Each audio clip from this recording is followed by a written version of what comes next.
Hello, everybody. First of all, I'd like to say thank you to everyone who has been giving me so much love and support. I've only done one show in Spanish 2 weeks ago, and it was incredible, the reaction. Yeah, now we have the English episode. So this is the first English episode. Woo! No, it's funny because I actually speak English better than Spanish, even though Spanish is my first language. But I just spent so much time in the United States that I guess, especially because it was my the first years, my youth. But yeah, I gotta do it in Spanish too, man. So today, as you can see, we have a very talented DJ producer. His name is Christy. He goes by the name of Rezilient. And I just wanted to read his bio so you guys know why he's here. So it says, known for, by the way, I'm reading paper now because my parents told me last time you were reading from your phone, it looked like you were checking your emails. I was like, oh man, you are right. Okay, so now I got paper. Analog. I don't know how good it is to have paper, wasted paper, but anyway. Known for blending lush, emotive melodies with intricate breakbeats and deep bass lines, Rezilient creates music that strikes a unique balance between emotional depth and energy on the dance floor. A key member of the Fragments crew in Barcelona, he is committed to bringing the liquid funk vibes to a city where this subgenre is often underrepresented. With releases under prestigious labels like Fokuz Recordings, Galacy or Galaxy? Galacy. Galacy? I don't think I've heard of that. Yeah, it's just a label of Liquidity. Oh, okay. I don't know why. Everyone makes fun of that. Why? Like the name. Oh, right. That's the name, Galacy. But everyone's like, what the hell? Like, yeah, Galaxy. because I don't know about it. I thought maybe it was misspelled. So, yeah. Liquidity's sister label. Yeah. And Future Retro, Spearhead's Records' sister label as well. His contributions to the genre have not gone unnoticed. At the core of his philosophy lies the belief in the unifying power of music. He crafts songs that not only moves the crowds on the dance floor, but also resonate with their emotions, underline the sense of unity and understanding. Through his music, he aspires to create moments of shared experience, the very essence of liquid drum and bass.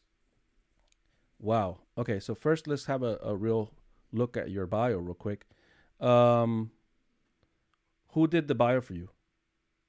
I did it. Yeah. But like with help from someone that's surely remain nameless that everyone uses to give the story vibe to stuff. ChatGPT. How did that feel writing your own bio? I hate it. Yeah, I hate it. That's why I did it. Like I hate it. I wish if I would have someone that written my bio somewhere, I would just use that everywhere. It's crazy because then I don't know if you've ever done events before, but when you start booking artists, like big artists, you look at their bios and it's like 2 sentences. Yeah, exactly. yeah. But they already have their name, right? Exactly. Yeah. So I guess some of this stuff we're gonna talk about through our conversation anyway. But let's start with in every show we're going to have, I don't know what to call these. I don't know if I should call them shows or podcasts. I don't. It's a conversation. Episodes. Yeah, chats. So I will have the guests leave a question for the next guest without knowing who they are. Awesome. Yeah. So as you know, you were lucky because Teravito was the last. You guys know each other very well. So it's kind of funny. But anyway, so I think Teravito, with your what is that called? With your blessings, I'm going to change your question a little bit because the question I think is a little simple. I'm going to read his question first. It's 2024. How would you like the scene to grow this year? So I think that's an easy question for anybody. I want it to be better, right? Yeah. So, and it's already growing. Yeah, of course. Yes, for sure. So I guess I'm going to change his words a little bit and I'm going to say, how did this scene surprise you? Because we have to say you haven't been here forever. No, right? no. I'm here for the last 1.5 years. So almost 2 years you've been here. Yeah. So tell me about how you saw the scene when you first got here and what you're seeing now. Yeah, of course. Remember when we talked about the first time, I mentioned that you were actually one of the only people that I knew in the scene, and I think that says a lot. Like it wasn't, the scene doesn't have too much visibility here, and also one of the things that I noticed is that liquid funk, for example, is like I said, is not represented very much. People like the harder stuff. Also jungle music, the same thing. Like you must know, like it's very rare to find shows that play jungle music.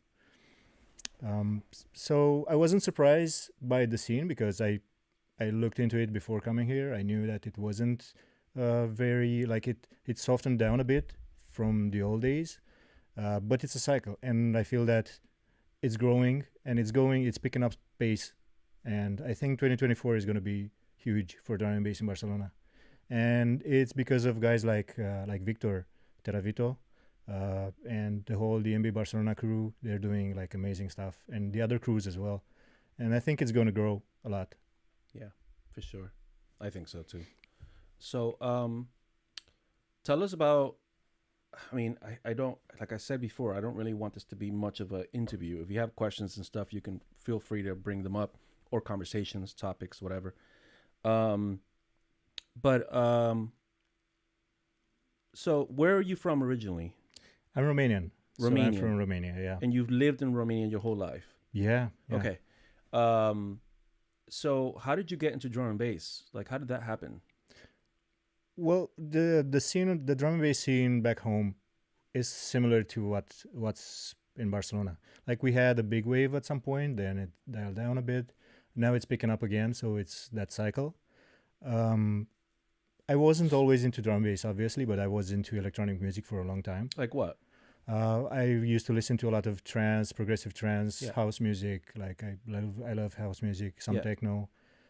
So I am kind of in the electronic music genre. I used to love dubstep when it first appeared, like the mainstream the mainstream dubstep. But then I discovered like the 140, you know. Yeah. And I also love that. So like all kinds of electronic music, I love them. Yeah. So was there a musical home? I don't think so. Like for a long time, like you refer like if my home was musical. Yeah. Yeah, of course. It's always been. Like my mother was in a philharmonica. She was a soprano. Wow. Yeah. Wow. And she like traveled a lot of countries with the philharmonica, and really good. So orchestra. I have a question. People like this who are professional, very high level, and my father was a singer as well. Yeah. So I know the whole concept of keeping your voice. Yeah. So did your mom practice at home all the time? All the time, man. All the time. Wow. Like it's so much work. Much work. No, I know. It's crazy. I mean, my father was more of a pop singer, but he had to do it as well. I can't even imagine when you get to those levels, classical singing. You have to do like solfeggios and stuff all the time. Like everyone was listening, like, So what kind of influence did that have on you? Do you feel like it influenced you in some way? Yeah, of course. Yeah. So I grew up with the love for music. Yeah. Like all kinds of music. Yeah. Like we had popular music, it's called back home. It was like when I was growing up, I wasn't paying much attention to it. But as I grew up, like I was remembering these old songs. I was like, wait a minute, I know that song. And re-listen to it and like relive the childhood. Yeah. And so, yeah, I remember that even my father wasn't a professional musician, but he was in the choir of his workplace, because in the old days in Romania, we had this communist regime and this dictatorship, and they put like all these kind of grandiose shows for the dictator when he came into each city, and so everyone had to pitch in somehow. So my father was also in the choir, but he didn't pursue this career like musician. But that had this influence on me. Like I grew up with a lot of music. Yeah. So do you feel like musically, does that have any influence on what you write? Yeah, of course. Because I know for me, when I write music, or even when I'm out DJing and hearing other DJs play and stuff like that, or hearing new releases and stuff, it's crazy. You know, one thing I love about drum and bass jungle is just how the rules can be broken so easily. Yeah. But at the same time, sometimes you hear songs where the notes are just way off. Yeah. And somehow it's on sell. No one's complaining about how the tones are not right. And yet it's a tune that people may play out, people may buy. It's really not important to have good quality musicianship. Obviously, when it is there, it does make a difference. Yeah. But as far as writing, you're saying that did have some kind of an effect on the way you write music. Yeah, of course. So like developing the like musical ear from a young age, it for me, it like all of the things jump out. Like if I hear like the wrong notes or stuff like that, and it's like it's a turn down for me. Yeah. But I agree that especially in this age, usually mixed down and like the sound design is much more valued than the actual musicality. Right. And that's fine, especially for like electronic music that's supposed to be played in clubs and bigger systems where a lot of the details are lost anyway. Mm-hmm. Also, like I like to mix in key. So whenever someone doesn't mix in key, like if you're in a club, you don't usually notice it that much. But if you're listening to it like a mix, a recorded mix or something like that, for me at least, it kind of, I don't want to listen to it anymore because it's like you're butchering the music, man. Mm-hmm. So it's always like this is the main reason why I write Liquid, because I like the musicality of it and I would like to express like a lot of music, not just the sound design aspect. Yeah. So Liquid, was that a good scene, you would say, in Romania? It was okay. It like the parties weren't that hard when they were. Now it's picking up a bit, and you got all kind of styles. You get Liquid as well.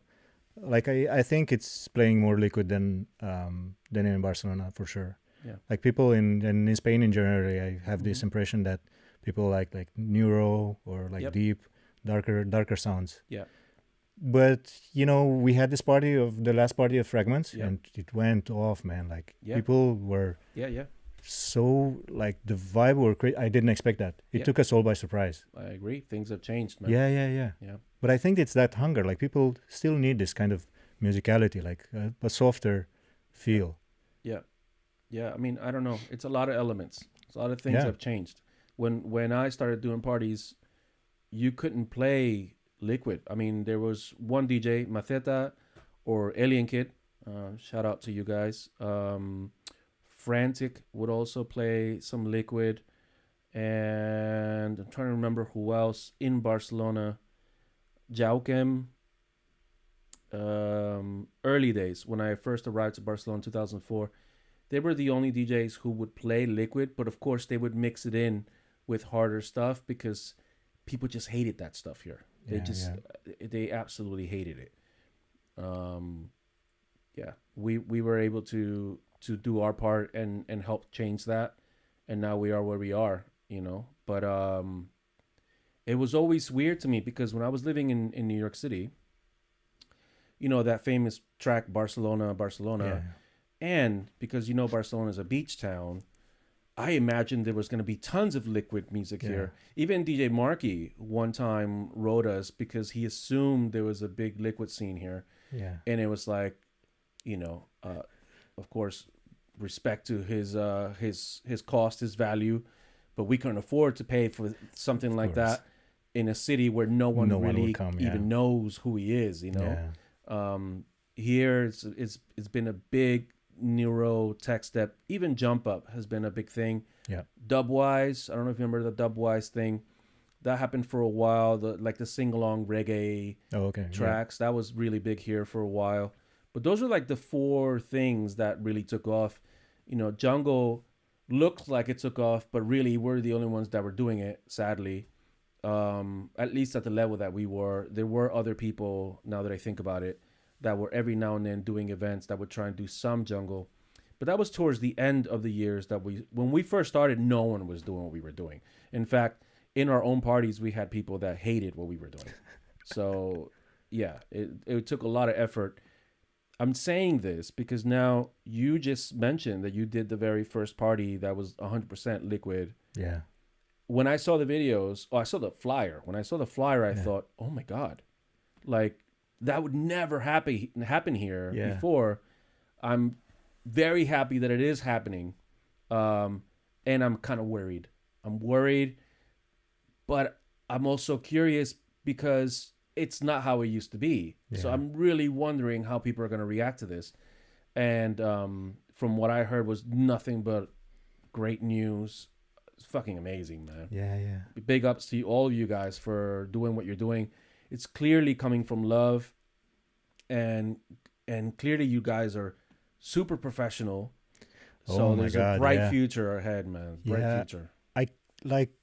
It's one of the amazing things that I discovered here is that people involved in the scene are so professional. Like the DMB Barcelona crew, the Fragments crew, especially Victor. Like Victor is taping, recording all these shows. Like he's relentless, man. He's a machine. He's a machine. Yeah. Absolute machine. Shout out to Victor. Yeah, amazing. Out. You can watch Teravito. That's who he's speaking about, Victor. Teravito was the first interview 2 weeks ago in Spanish. So if your Spanish is rusty, go check it out. Mine is. I actually enjoyed that episode. Yeah? I didn't see it live, but I saw the recording. Oh, man. I feel bad. I told Victor that I want to invite him again because I had a lot of technical problems. He helped me a lot with the camera and the lighting, and still it was not perfect. And it was like rushing around, and that's the worst way to start a show. It was the first episode. I'm just happy it happened and happy that it could be Teravito. Yeah, but I think like the vibe was great. Nothing transpired into the actual recording. Good. Thank you, man. Like I didn't see any stress, any like sad faces. Thank you, man. Anyway, let's get back to you, bro. Let's get back to you. So, you tell me about your career. Why did you start? What came first, producing or DJing? DJing. Okay, but so it depends. Like it's like the story is a bit fractured. Okay, I want to hear. So when I was a teenager, I had these other projects, and I was really into hip hop music at the time. Like what? Like late 90s, early 2000. It was a bit dying down, getting more pop. Give me some names. Like who? Like obviously Tupac, Biggie. Yeah. Stuff like that. It was amazing, and it was actually I was lucky getting to that music because back in Romania in the 90s it was really hard to get stuff. So how did that happen? How did you find it? We got cassettes, Yeah. And sometimes you could buy them. Sometimes they would pirate them and sell them on the street, and you could get like really shitty quality, but hey, I'll take it. Yeah. And so growing up with that music, it was really good. So we decided, me with some friends, we started up some projects, some hip hop projects, and I was actually kind of producing music. And back then, I remember I was using a tracker, which is why when you showed me that Electron earlier, like it was trackers. I know there was maybe Fruity Loops at that point, right? But otherwise, I don't remember. Oh, it was Reason. Reason was very big, yeah. But like for hip hop samples, a tracker was best. So I was doing that, and then like huge pause, didn't do anything musical wise, but still enjoying music everywhere. And then like rediscovered this passion, started DJing, and yeah, when starting DJing, I'm self-taught, so I looked out for other sets, especially recorded sets like video sets and stuff. And I discovered some really good artists that are also producers. And my belief is that you could tell that someone is a producer, not just a DJ. Yep. It's a different vibe. Yep. And so I picked up on that vibe, and I loved it. And like, no disrespect, I absolutely love like DJs that master their craft. Yep. And it's basically being a producer now. Yeah, I must thank them, because every time someone plays my music, I get the chance someone to discover me, right? Of course.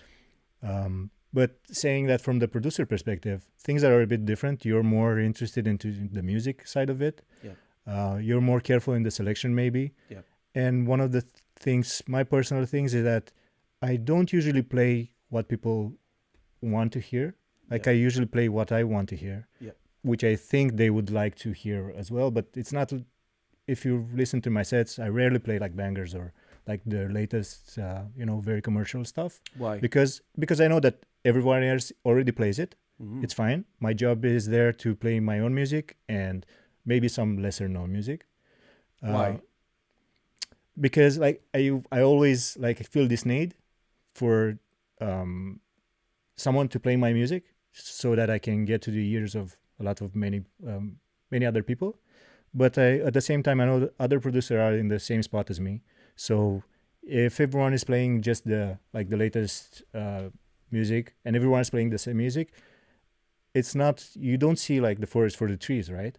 You only see a few ones that are being pushed to up front, but a lot of really great music that people might not have a chance to listen. Maybe if it pops in a Spotify playlist or something, but otherwise you might not even know it's there. So I'm in that case because like I'm not very well known, and I still need people to I want to get to the mind of many more people. Yeah. And there's a lot of people like me, so I try to give back. Yeah. And do the same thing. Yeah. Of course, it's not like the people that are there, they're not there for all the obscure music. You still have to play something that they actually know, enjoy, love. But I try to balance it and play some obscure music as well. How do you know when something is too obscure for the crowd? I don't. I just play it anyway. Yeah, just play it anyway. Yeah, if I feel that the vibe is right. Yeah. If I feel like I'm enjoying it at that point, I can feel that the crowd is enjoying it as well. Yeah.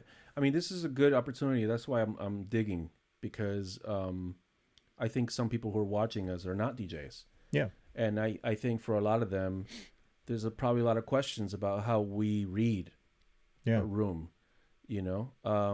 So that's why I'm saying, how do you know it's obscure? How do you know if it's the right vibe? How would you explain that to somebody a grandmother, someone who doesn't speak our language? Yeah. What would you say? Yeah, it's very difficult. It's very difficult because there's a lot of music out there. And since I started producing, a lot more people got into producing as well. I started producing during COVID. So I had much more time on my hands to learn stuff. And a lot of other people had this time as well. And so they learned a lot of skills, and some of them are really good producers. And it's a bit sad because it's hard to get to people, to get people to listen to your music.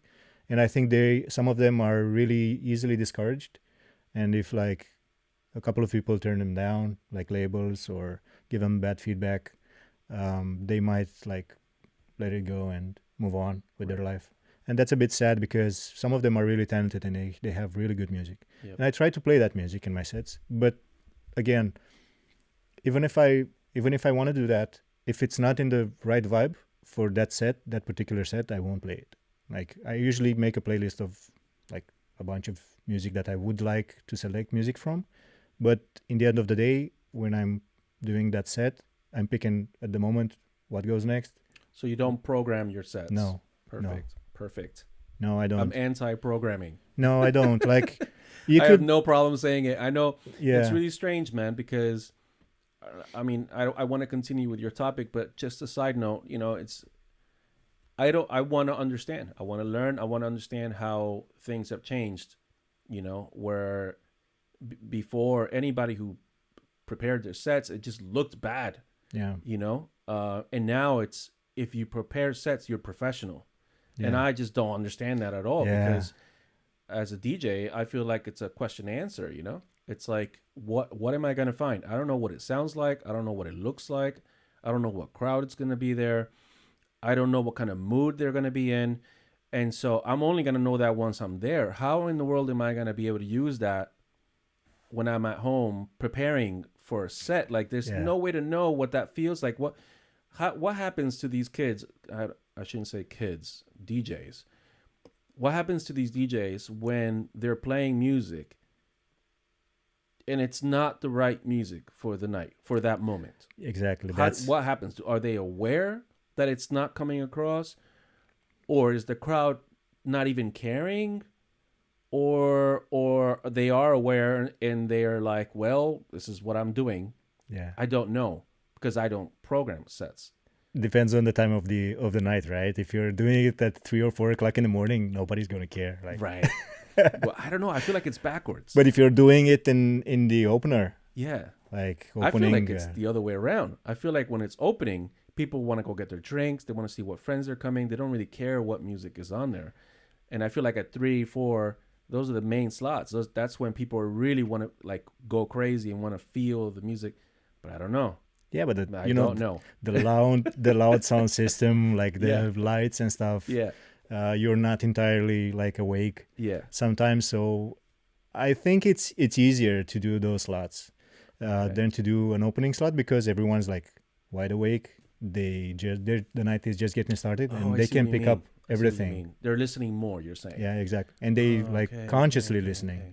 They know songs. They know they might notice your transition mistakes or something. Yeah. At that point, but later in the night, I mean, it's up for grabs. Yeah. No, yeah. But also about the but about the DJ preparing your set, I think it really depends on your DJing style. If you're like doing double drops, triple drops, you have no chance of doing that fast, picking up music and programming it for like going to the next one. I've seen like. I think Victor mentioned last time that he was inspired by Spy. So I was at a festival where Spy was playing, and I was sitting right next to the sound engineer, and I saw the screen where they had the CDJs and playing, and he was playing 4 decks all the time, man. Yeah.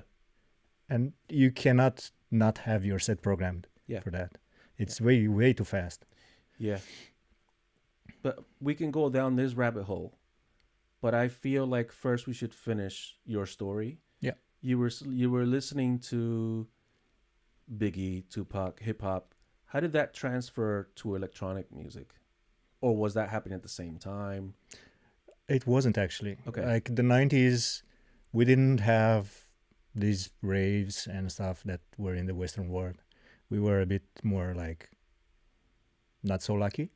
So the raving... What were the youth into during that era in Romania? Were they into like rock or some of them? Yeah, some of them were into rock. Yeah, rock was very popular in the 90s. Yeah, and luckily rock was there for us because like the other option was like Eurodance and stuff like that. Okay, right. I forgot. Oh my God.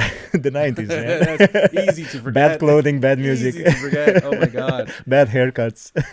Man, we should jungle drum and bass. We need to go back to sampling Eurodance. We need to start sampling some of that trash. Yeah, well, you can always get like pop music, like that honky tonk piano everywhere. Oh my God. You can just endless sample ideas. Oh my God. What the fuck were we doing?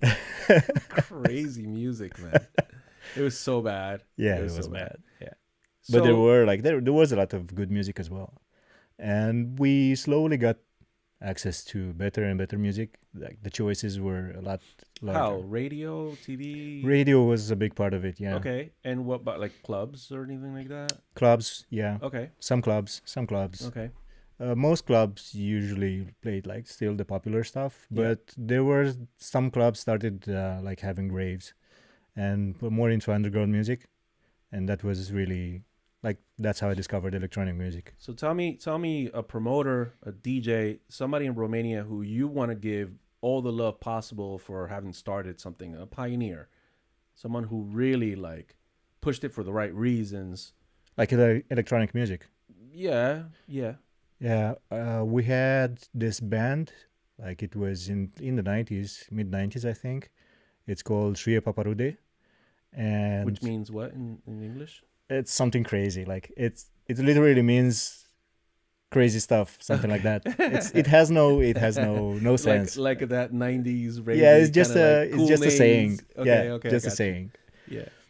But the guys were like pioneers. They they really like pumped the scene and got the whole electronic music scene in up front, because back then it was just underground stuff, very small parties, stuff like that, and then this guy was doing live concerts. So you would see him with like machines, drum machine stuff, and synthesizer on the stage. It was really good. And what are we talking about? 500 people, or are we talking about? Yeah, something like that. Okay. At that point, maybe even smaller than that. Oh, okay. But they grew over time. So then, like, small parties is what, like 150? Yeah, maybe 150 to 100. Yeah. Oh, okay. That's a good size. Yeah. And this is around what time? 90s, late 90s, late maybe. 90s. Yeah. Okay. So how did you get to drum and bass? How did drum and bass land on your world? Well, obviously with Liquid. So I got into drum and bass listening to some Liquid, some old school Liquid. And where did you jungle music? I don't actually remember. You don't remember? Like I used to. One of the reasons why I started DJing is because I've always been like the selector. In my car, I was the one that picked the music, played the music, and stuff like that. And that's a natural. I was always showing music to friends, have you heard this one and this one? Mixtapes? Did you do mixtapes? Yeah, mixtapes. Yeah, exactly. Yeah. So naturally, I wanted to like play that music live to someone, and that's how I got into DJing. But how I got into Liquid, I guess it was that era of getting music online, like early days, Napster, stuff like that. And I don't think they played it on radios or even in clubs back home. Maybe some jungle. You would listen to some jungle, but very, very little. So yeah, I think I got it online. And so what about it caught your ear? The energy, man, the energy. Like I love drum and bass. Music. Yeah. The energy is something else. Like that high BPM. Were there parties happening with this music or no? Not at that point. Okay. But they started happening. Yeah. And it was like some of my friends back home, like were very young. Like they were like 14, 15 years old. They were throwing drum and bass parties. Yeah. Oh, man. Shout out to Evolve. Yeah, shout out to you guys, man. Shout out to all of you. Tudor, yeah. They were like just teenagers, man, running it. And yeah, it was really good. That's beautiful, man. They got like, I forgot who did it. Like a lot of people started joining in and doing drum and bass, but it was always about the energy. Like I always loved that. You could tell like if you step into a drum and bass party, it's something different. Something different. So those early days, what did your parents think about the music you were listening to? Not very much. They didn't think anything about it, or they didn't like it? They didn't like it. Oh, they didn't like it? No, they didn't like it. What the fuck are you listening to? Yeah. I was listening to like hip-hop music and stuff like that. And oh, God. Always loud, yeah, of course. Like building my own speakers and like what is wrong PAs. with us? Yeah, exactly. And they were like, my mom was like, I need to rehearse for, work. Yeah. I can imagine. Not a good time for. Yeah, but it was like the early beginnings. I was just enjoying it. Yeah. So, in your music, like before you started DJing drum bass or producing drum bass, was there another kind of electronic music that you were trying to DJ and produce, or no? No, so I had that in my early years doing some hip hop. Oh, okay. But after that, not really, no. Okay. What happened with that? You just moved on, or? Yeah, life happened. Okay. Basically, life happened. Yeah. Like it's always that story. Like you need to go make some money, like provide. Yeah. And then once you get to a certain point, you kind of start giving back time to your passions. Yeah. Which music has always been a passion of mine. Yeah. Okay. So what, like musically speaking, who influenced you the most and how? And not speaking about your parents, because that's pretty obvious. But is there someone who kind of like led you for, even if it's for a little while, but like marked you in a very deep, like, wow, yeah, that I'm trying to understand this artist so that I can do this thing I want to do, because somehow I feel like that connects me to, it gets me from point A to point B. Is there an artist, DJ, party, an experience, something that marked you in a very deep way that helped you get to where you are now? You mean like producing? And producing or DJing? Yeah. Like growing up with that 90s hip hop had a huge influence on me. Yep. And my favorite rapper was Tupac, and I always loved like his soul, his like energy into his rhymes. Yes. Wasn't like the best lyricist, but the rhymes were he was a great insane, lyricist. Man. Oh, insane. He was a great lyricist, man. I mean, you're comparing to maybe someone else that you probably really like. That's debatable. Like a lot of the time I thought that as well, but then discovered other rappers. And it's like Rakim and stuff like that. Oh my God. He was insane at that time. Yeah. Or even Nas or like Biggie. Biggie had some smart lyrics, you know? Yeah. The thing about both Biggie and Tupac, which I feel like they, obviously Biggie, rest in peace to both of these guys, but I feel like they were, even though Tupac had a lot more experience, a lot more years, and sadly Biggie had a short life, I would have loved to hear them now. Oh yeah, definitely. Because the level they were in, it's, when we're speaking about lyrics, like there are different levels.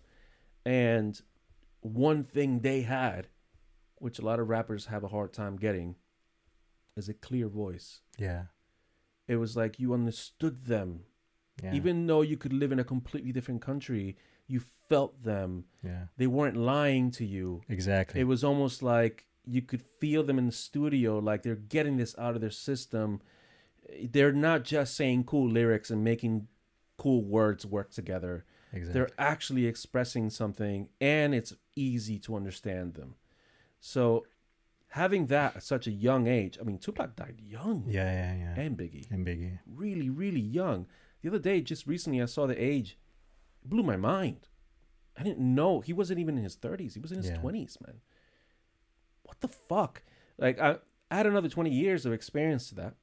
I don't think Tupac or Biggie would be who they were back in the 90s. They would be a completely different artist. Obviously, they would be hugely influential around the world because of that level they had in the 90s. I feel like that would have progressed. So when I say his lyrics were amazing, I don't mean in the technical side of it. I mean in the sense of like, no one could do what he did. Yeah, I'm saying the same. Yeah.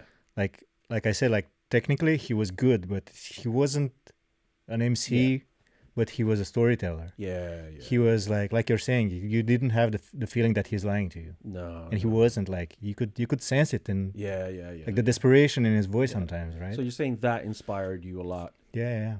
Like it gave you a focus. Yeah, exactly. Wow. Yeah, and I totally understand. Like I was in that wave of not believing he was dead. Yeah. You know, everyone, like, even in the early 90s, like, Tupac's alive, is still somewhere in the Caribbean, or I don't know. It was scary when it happened. Yeah, it was really scary. I grew up there in New York, and, you know, that the whole area, New Jersey, shout out to everybody. And we had gone through, you know, riots, and we had gone through different things over there. So when this happened, I assumed it was going to be an all-out war. Yeah. Like a scary thing. Yeah. You know, because I grew up with stories of troops getting in buses and showing up in cities and taking care of people. So I was just like, there's no way buses are not traveling across the country right now. So I think everyone had this feeling of like something's about to happen. Thankfully, it didn't get crazier than it did. It did get really bad, but not like as bad as I assumed it was going to get. And now we look back and we see how much of it was, you know, like, what is that word? I'm mixing my English and my Spanish. Basically like gas on the fire by the media, you know. It was juicy for them to get all this out there. All the hip hop industry, I'm sure, were like loving it at the moment because this is bringing up the sales. I bet they were paying for these stories, right? Yeah. I mean, who doesn't want that beef? That's what sold all these albums. It really, really did, man. Yeah. I mean, I think that's with Eminem. I think that's the same thing they wanted. Yeah. They wanted the same thing. Like, here's a shit talker. Exactly. Let's see how far he can go. Thankfully, I think hip hop kind of learned their lesson with Tupac and Biggie because. Well, it's different days. It's different days. Like back then, I remember it was all about the gangs. So it was mostly about the gangs than the rappers, right? Yeah. They were just voicing some affiliation, but the gangs were much in your face. Well, violence was out there, man. It really was bad. You know, it's still bad today, but it's not the same. It's different. It's different. Okay, so how did you end up in Barcelona? Barcelona is my all-time favorite city in the world. You had come here before. Yeah. You moved here. Yeah, I visited maybe 6 or 7 times before. Always loved it. Didn't get to travel that much, like to know the city as much as after we decided to move here. Right.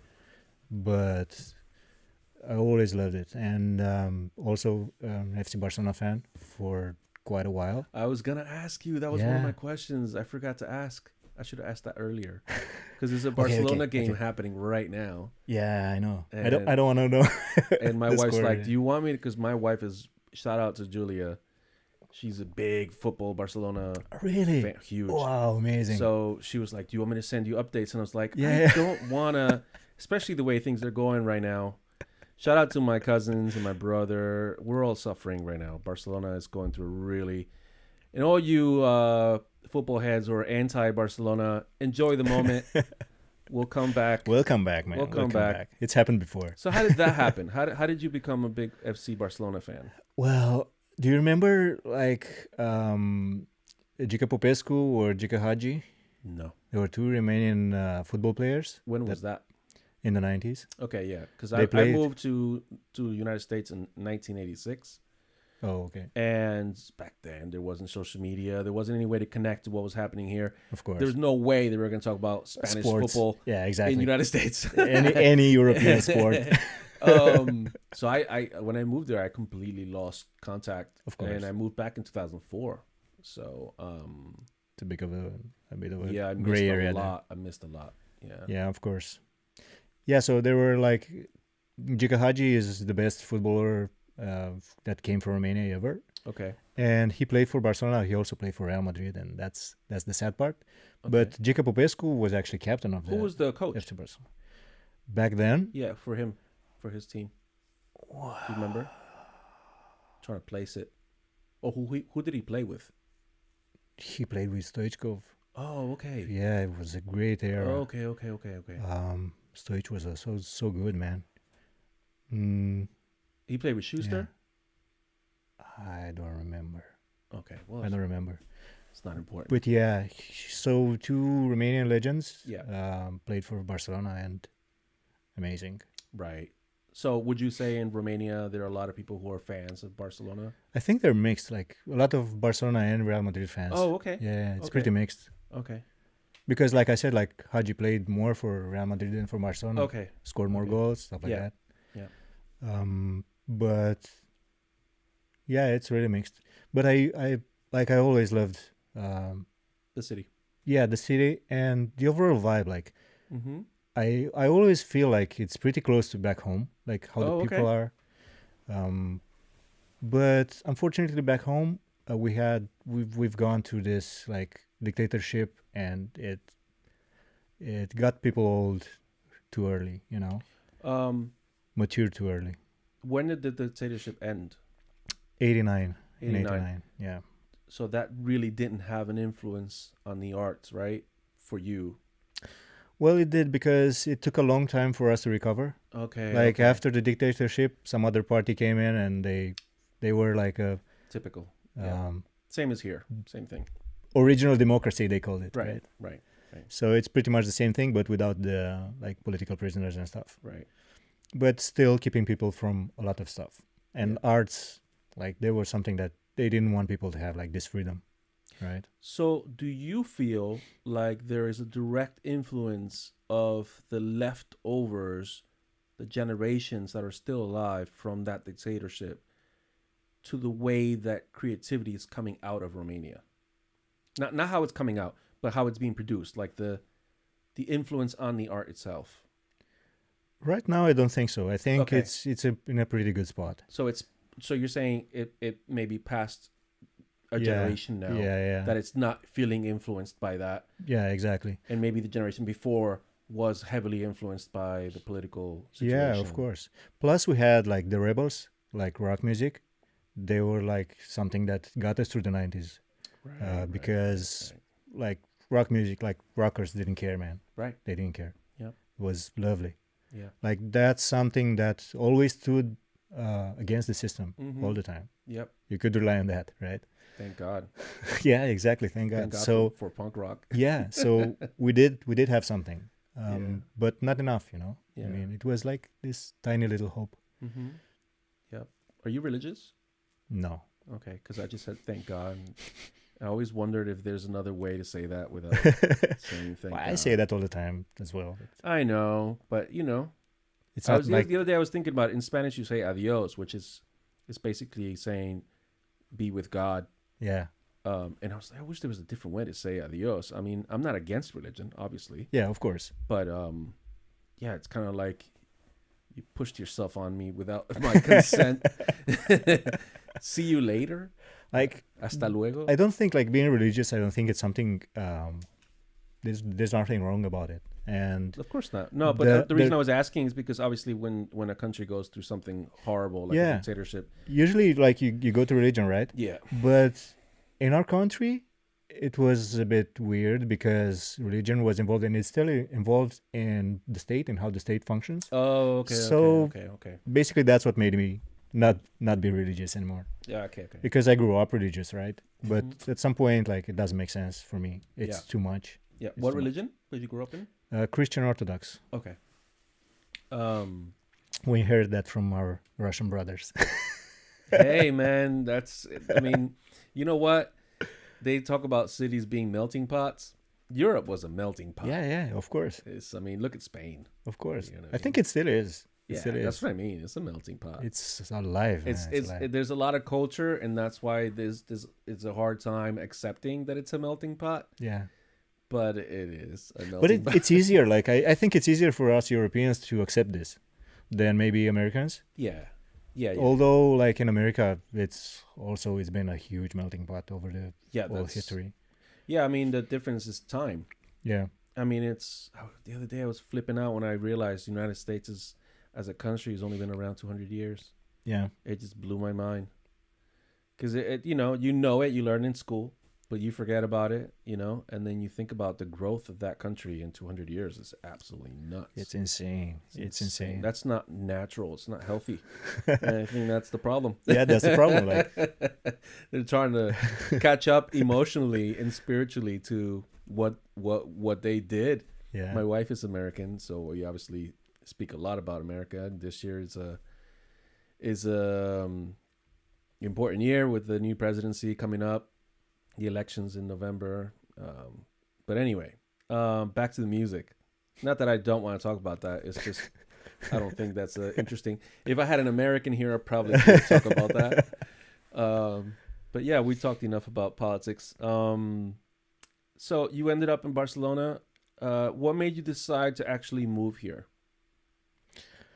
It's still the political system. Like back home, even like, there's a lot of freedom of speech right now, and like art-wise, we're in a good place, but politically, it's still very bad. Yeah, like you cannot rely on politicians for anything. Yeah. You still have a lot of family over there. Yeah, yeah. Shout out to the family. Much love to you all. And friends, yeah. And friends. And it's been hard, like leaving this behind, but it was the best step for me and my wife. Yeah. Like I couldn't take it anymore. I was actually involved in a few attempts to like give back to the community, and I'm a software engineer, so we had this. You're a software engineer? Yeah. I was going to ask you that later, but anyway, continue. I'm stealing all your questions, man. No, that's good. Go ahead. So we had this NGO that did all kind of projects that the state wouldn't do for citizens, and I really believed in that. And I'm still involved with them, and we still work on some projects. Well, maybe not so much for me lately, but I used to do it a lot. And at some point we got into like some political parties accepted this and tried to collaborate with us. And they knew, because we had like all these experts. They didn't have the experts because you can't afford to pay them on like state salaries. And then overnight, like things changed, and they some political parties that are not doing very good and have not done very good to the country in decades, like not years, decades. They overthrew, like they kicked them out, the political party that was supporting us, and I knew that everything is gonna change into worse. So it was on my mind for a while, but I tried my best to stay as much as possible in my country, you know. But yeah, we decided to go. Yeah. And Spain in Barcelona is like, in some ways, is the total opposite from Romania. For example, the health system here, it's one of the best ones in the world, but in Romania it's one of the worst ones.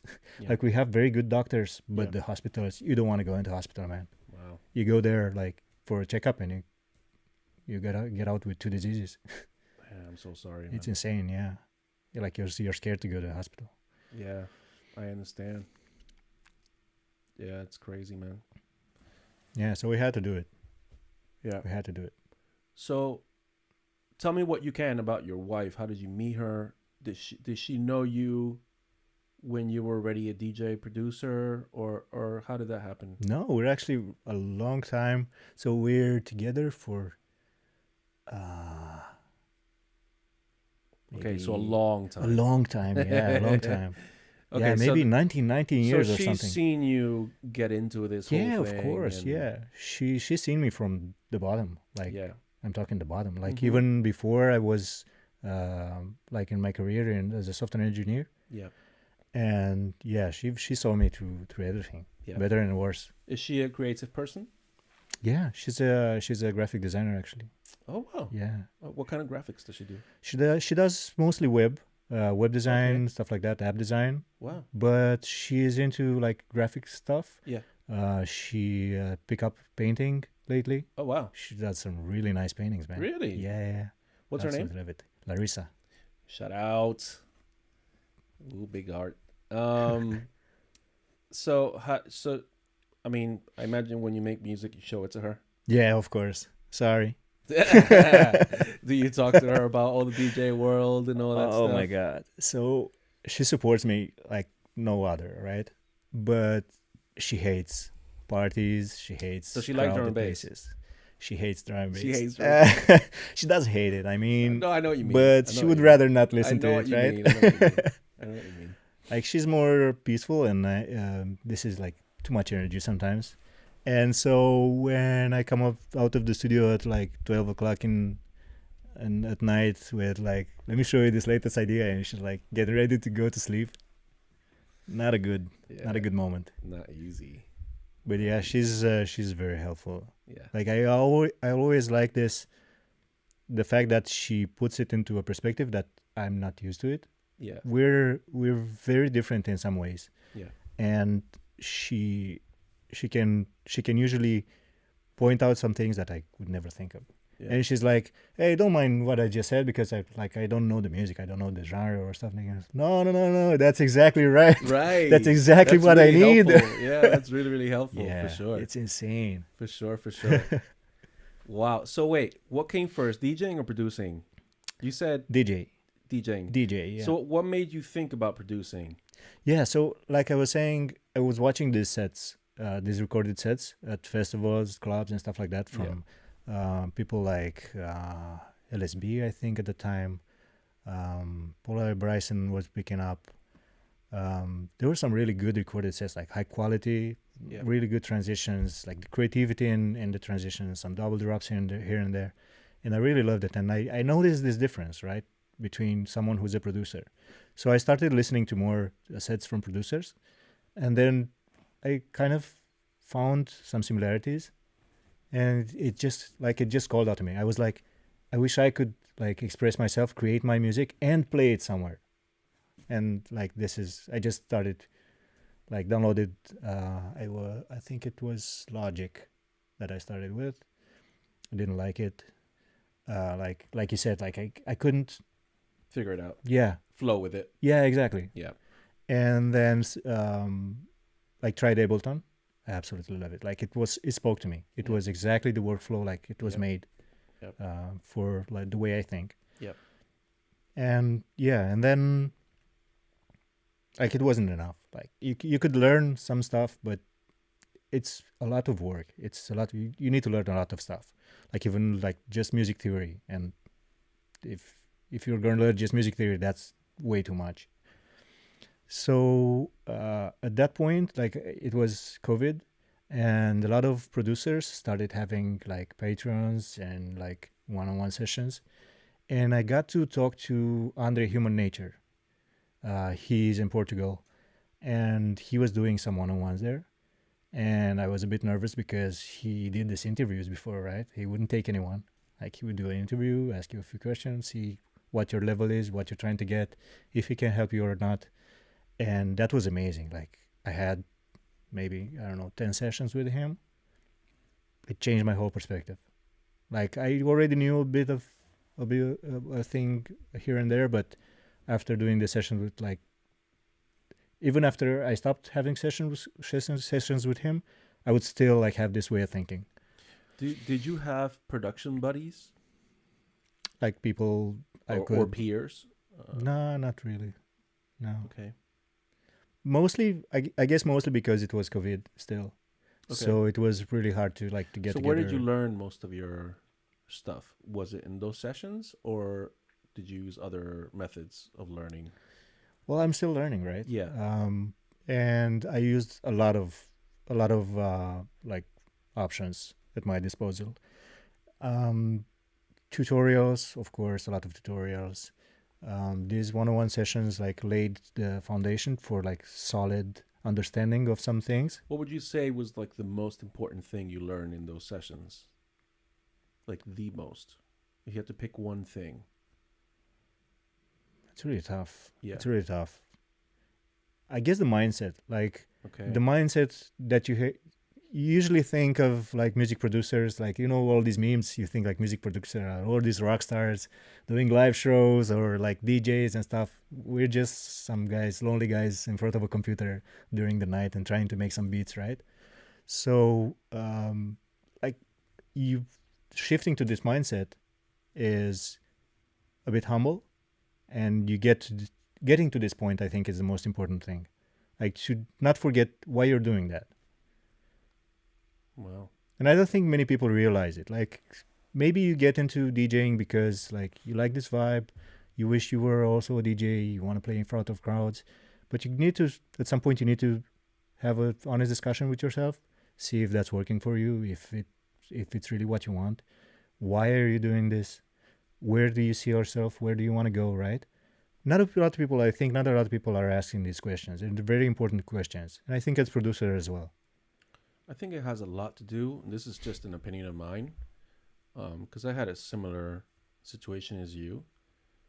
I think that is the upside of becoming a producer in cities where there aren't other peers that you could really learn from, compared to, for example, London, or Bristol, you know, where there are tons of producers.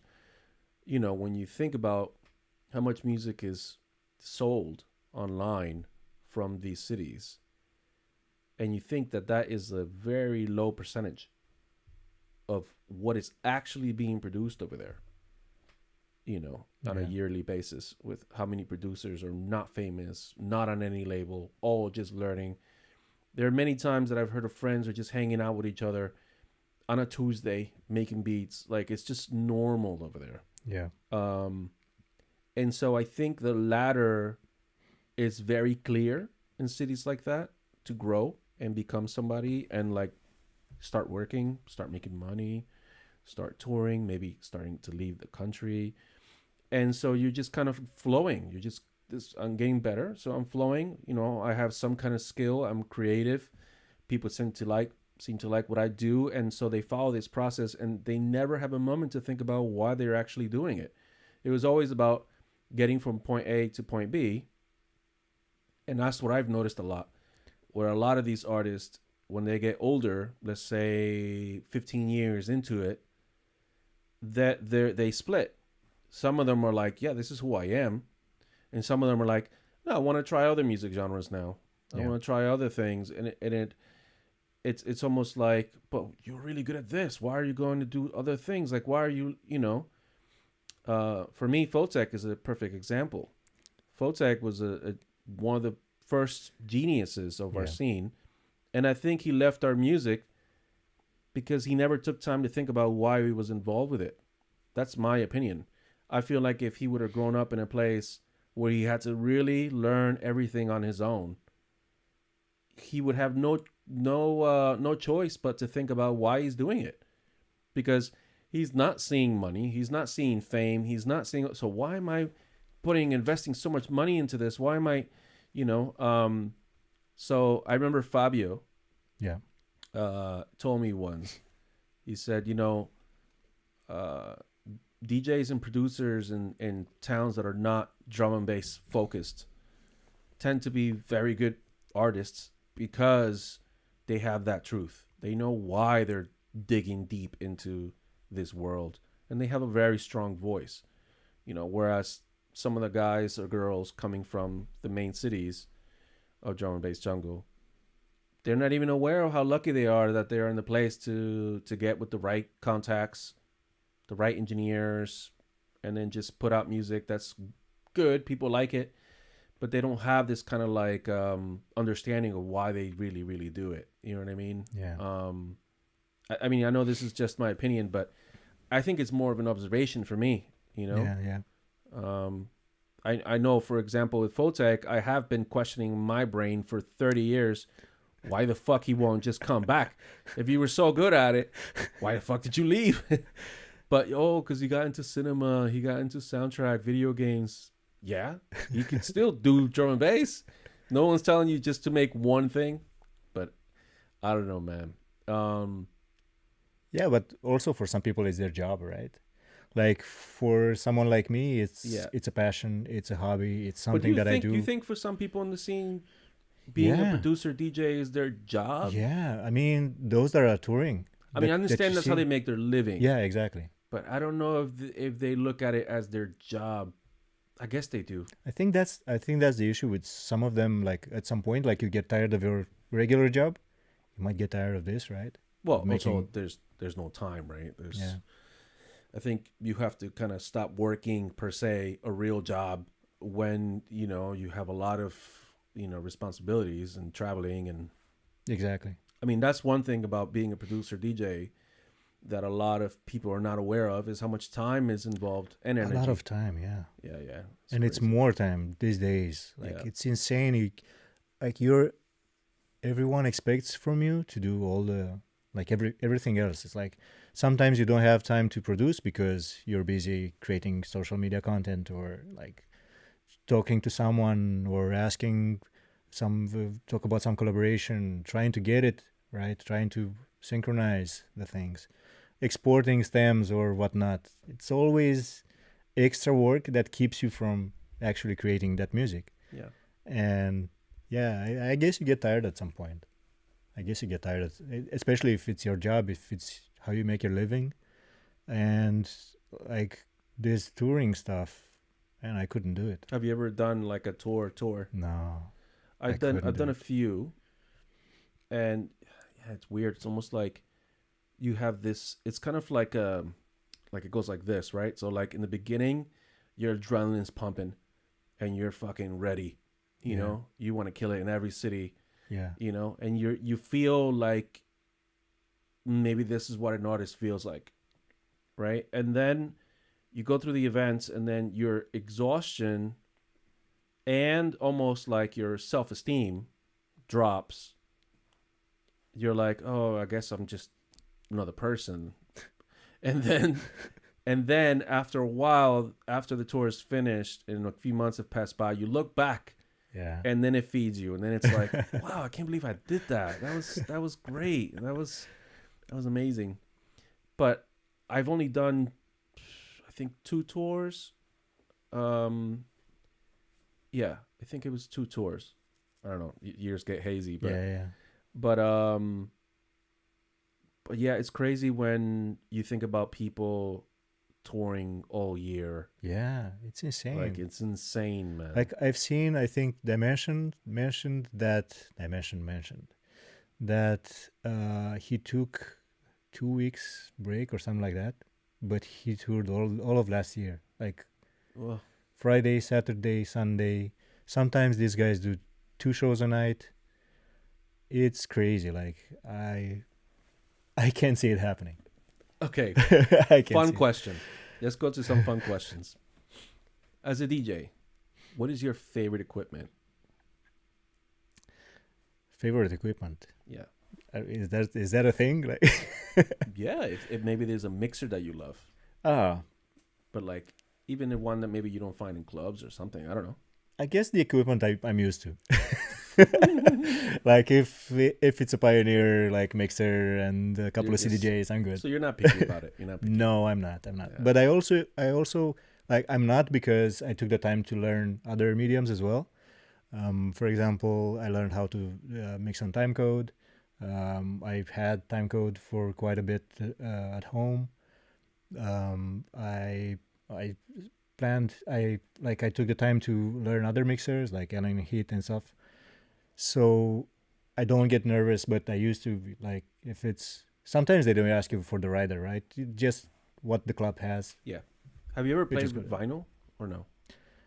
I played at home, but not in a set. Okay. No. Very hard. So, production-wise, what DAW do you use? You still use Live? Yeah. And favorite instrument? Like a VST or something? Sure, or whatever. Could be hardware, could be VST. Yeah, so doing most of the work in Ableton, I tend to use a lot of VSTs and stuff. But I do love hardware as well. So I have a Korg Minilog XD at home. Oh, yeah. I don't use it as much as I wish, but... what did you use it for mainly? I get some pads, some arps, yeah. some like... keys. Some keys, yeah. I tried doing some recess with it. Sounds really sick, but yeah, like, you have to process it a lot. I couldn't nail that part. Yeah. I also have an Ableton Push, and I use that a lot because I suck at playing keys. So I love having those pads instead of keys. Yeah. I actually have it hooked so that when I'm like doing sound design on the Minilog, I'm using the push to control it. But like synth-wise, I really love Arturia. Like, they have Pigments and Lab are amazing. Yeah, they are. Amazing instruments, man. And for I like sound how design, varied the sounds are. Yeah. Because there's a lot of synths. And they're all usable. Like, that's insane. Yeah. Like, only, I guess, Omnisphere does that. Oh, wow. Yeah, you have Omnisphere? I don't have it, no. Oh, okay. It's too expensive, man. Fuck yeah, it's expensive. Too expensive. They need to drop that price. Yeah. They really need to drop that price. $800. I don't know, man. I don't know. They do it. I mean, and they have no, like, Black Friday. No discounts ever. And the Trinity, their bass VST is also mad. And they had, like, what's it called? Keyscape. I think it's still them. Yep. That's also a very good one. I don't have it, but I've seen, like, they should drop their price, man. But who knows? I mean, there's so much competition now. Yeah. So you would say those are like your main VSTs lately? Yeah. But I also used, like, for pianos, I really love Alicia's keys. Yep. I also have Addictive keys, also very good. Okay. I also have the Rhodes, the V8.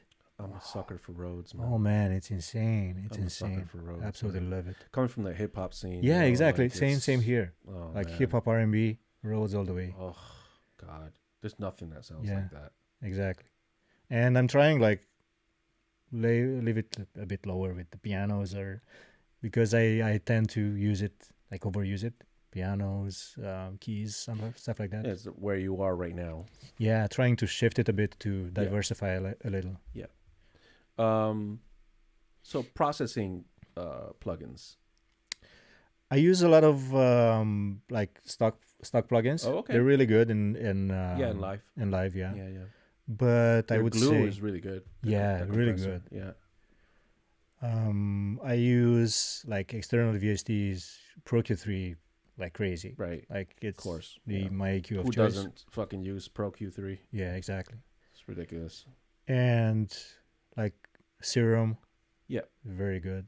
And it's very good for effects as well. And then like I have a bunch of them. I use them I guess in all my music. Stuff like Decapitator. Yes. Do you have all the sound toys? Yeah, sound toys, all the stuff. Yeah, it's very it's good. really worth. I mean, if you, in my opinion, if you were about to start producing and you wanted to buy some third-party processing plugins that will last you 10 years or more, because really most don't last you that long. Yeah, sound toys all the way. Yeah, I had like 3 or 4 plugins, and then like one Black Friday they had this upgrade to the whole rack. Yeah. No, instantly bought it's it. ridiculous. Yeah, they're very specific. It is very much its own sound. Yeah, but it's a really but it's good good. sound. Like it's very close to analog. Oh my that God, analog yeah, feel. I love it. I love sound Very toys. good emulations. I love sound toys. And also Shaperbox. Oh wow, yeah. Oh man, like I'm not into FM and stuff like that, but yeah, I've seen videos with Shaperbox and it looks crazy. It's really for my good, brain. man. That's hard for me, man. Anything that has to like crazy programming and stuff for my brain is difficult. Yeah, it's highly customizable, but it's very good. Like even I sometimes use their compressor. Like it has a compressor option. Mm-hmm. It's really like so warm, so nice. Really? Yeah, just the compressor. Like just turn on, put the compressor on, and do just they use sell it separate? No, I'm not sure. I have the whole pack for plugins, bro. But it might be. Let me think. No, I don't think. It might be separate. Yeah. Because you added like a separate device. I'll look into it, man. Yeah. Shaperbox. really good. If you want to hear weird shit, man, that's where you want to go. You want to head down that way. Shaperbox. Yeah, it's really good. Like even I am a big fan of Happy Accidents when creating music. Yeah, fuck yeah. Like I'll put an echo and anything, see how that sounds. Oh my God. There's a melody right there. Bro, it's like stealing. Yeah, exactly. Like, it's like getting free music, right? Because someone will catch me. But then, that's the part where your friend's like, man, how did you make that sound? You're like, I'm a fucking hard genius. to explain. I'm a genius, man. You wouldn't understand. You don't understand. Because I don't understand it either.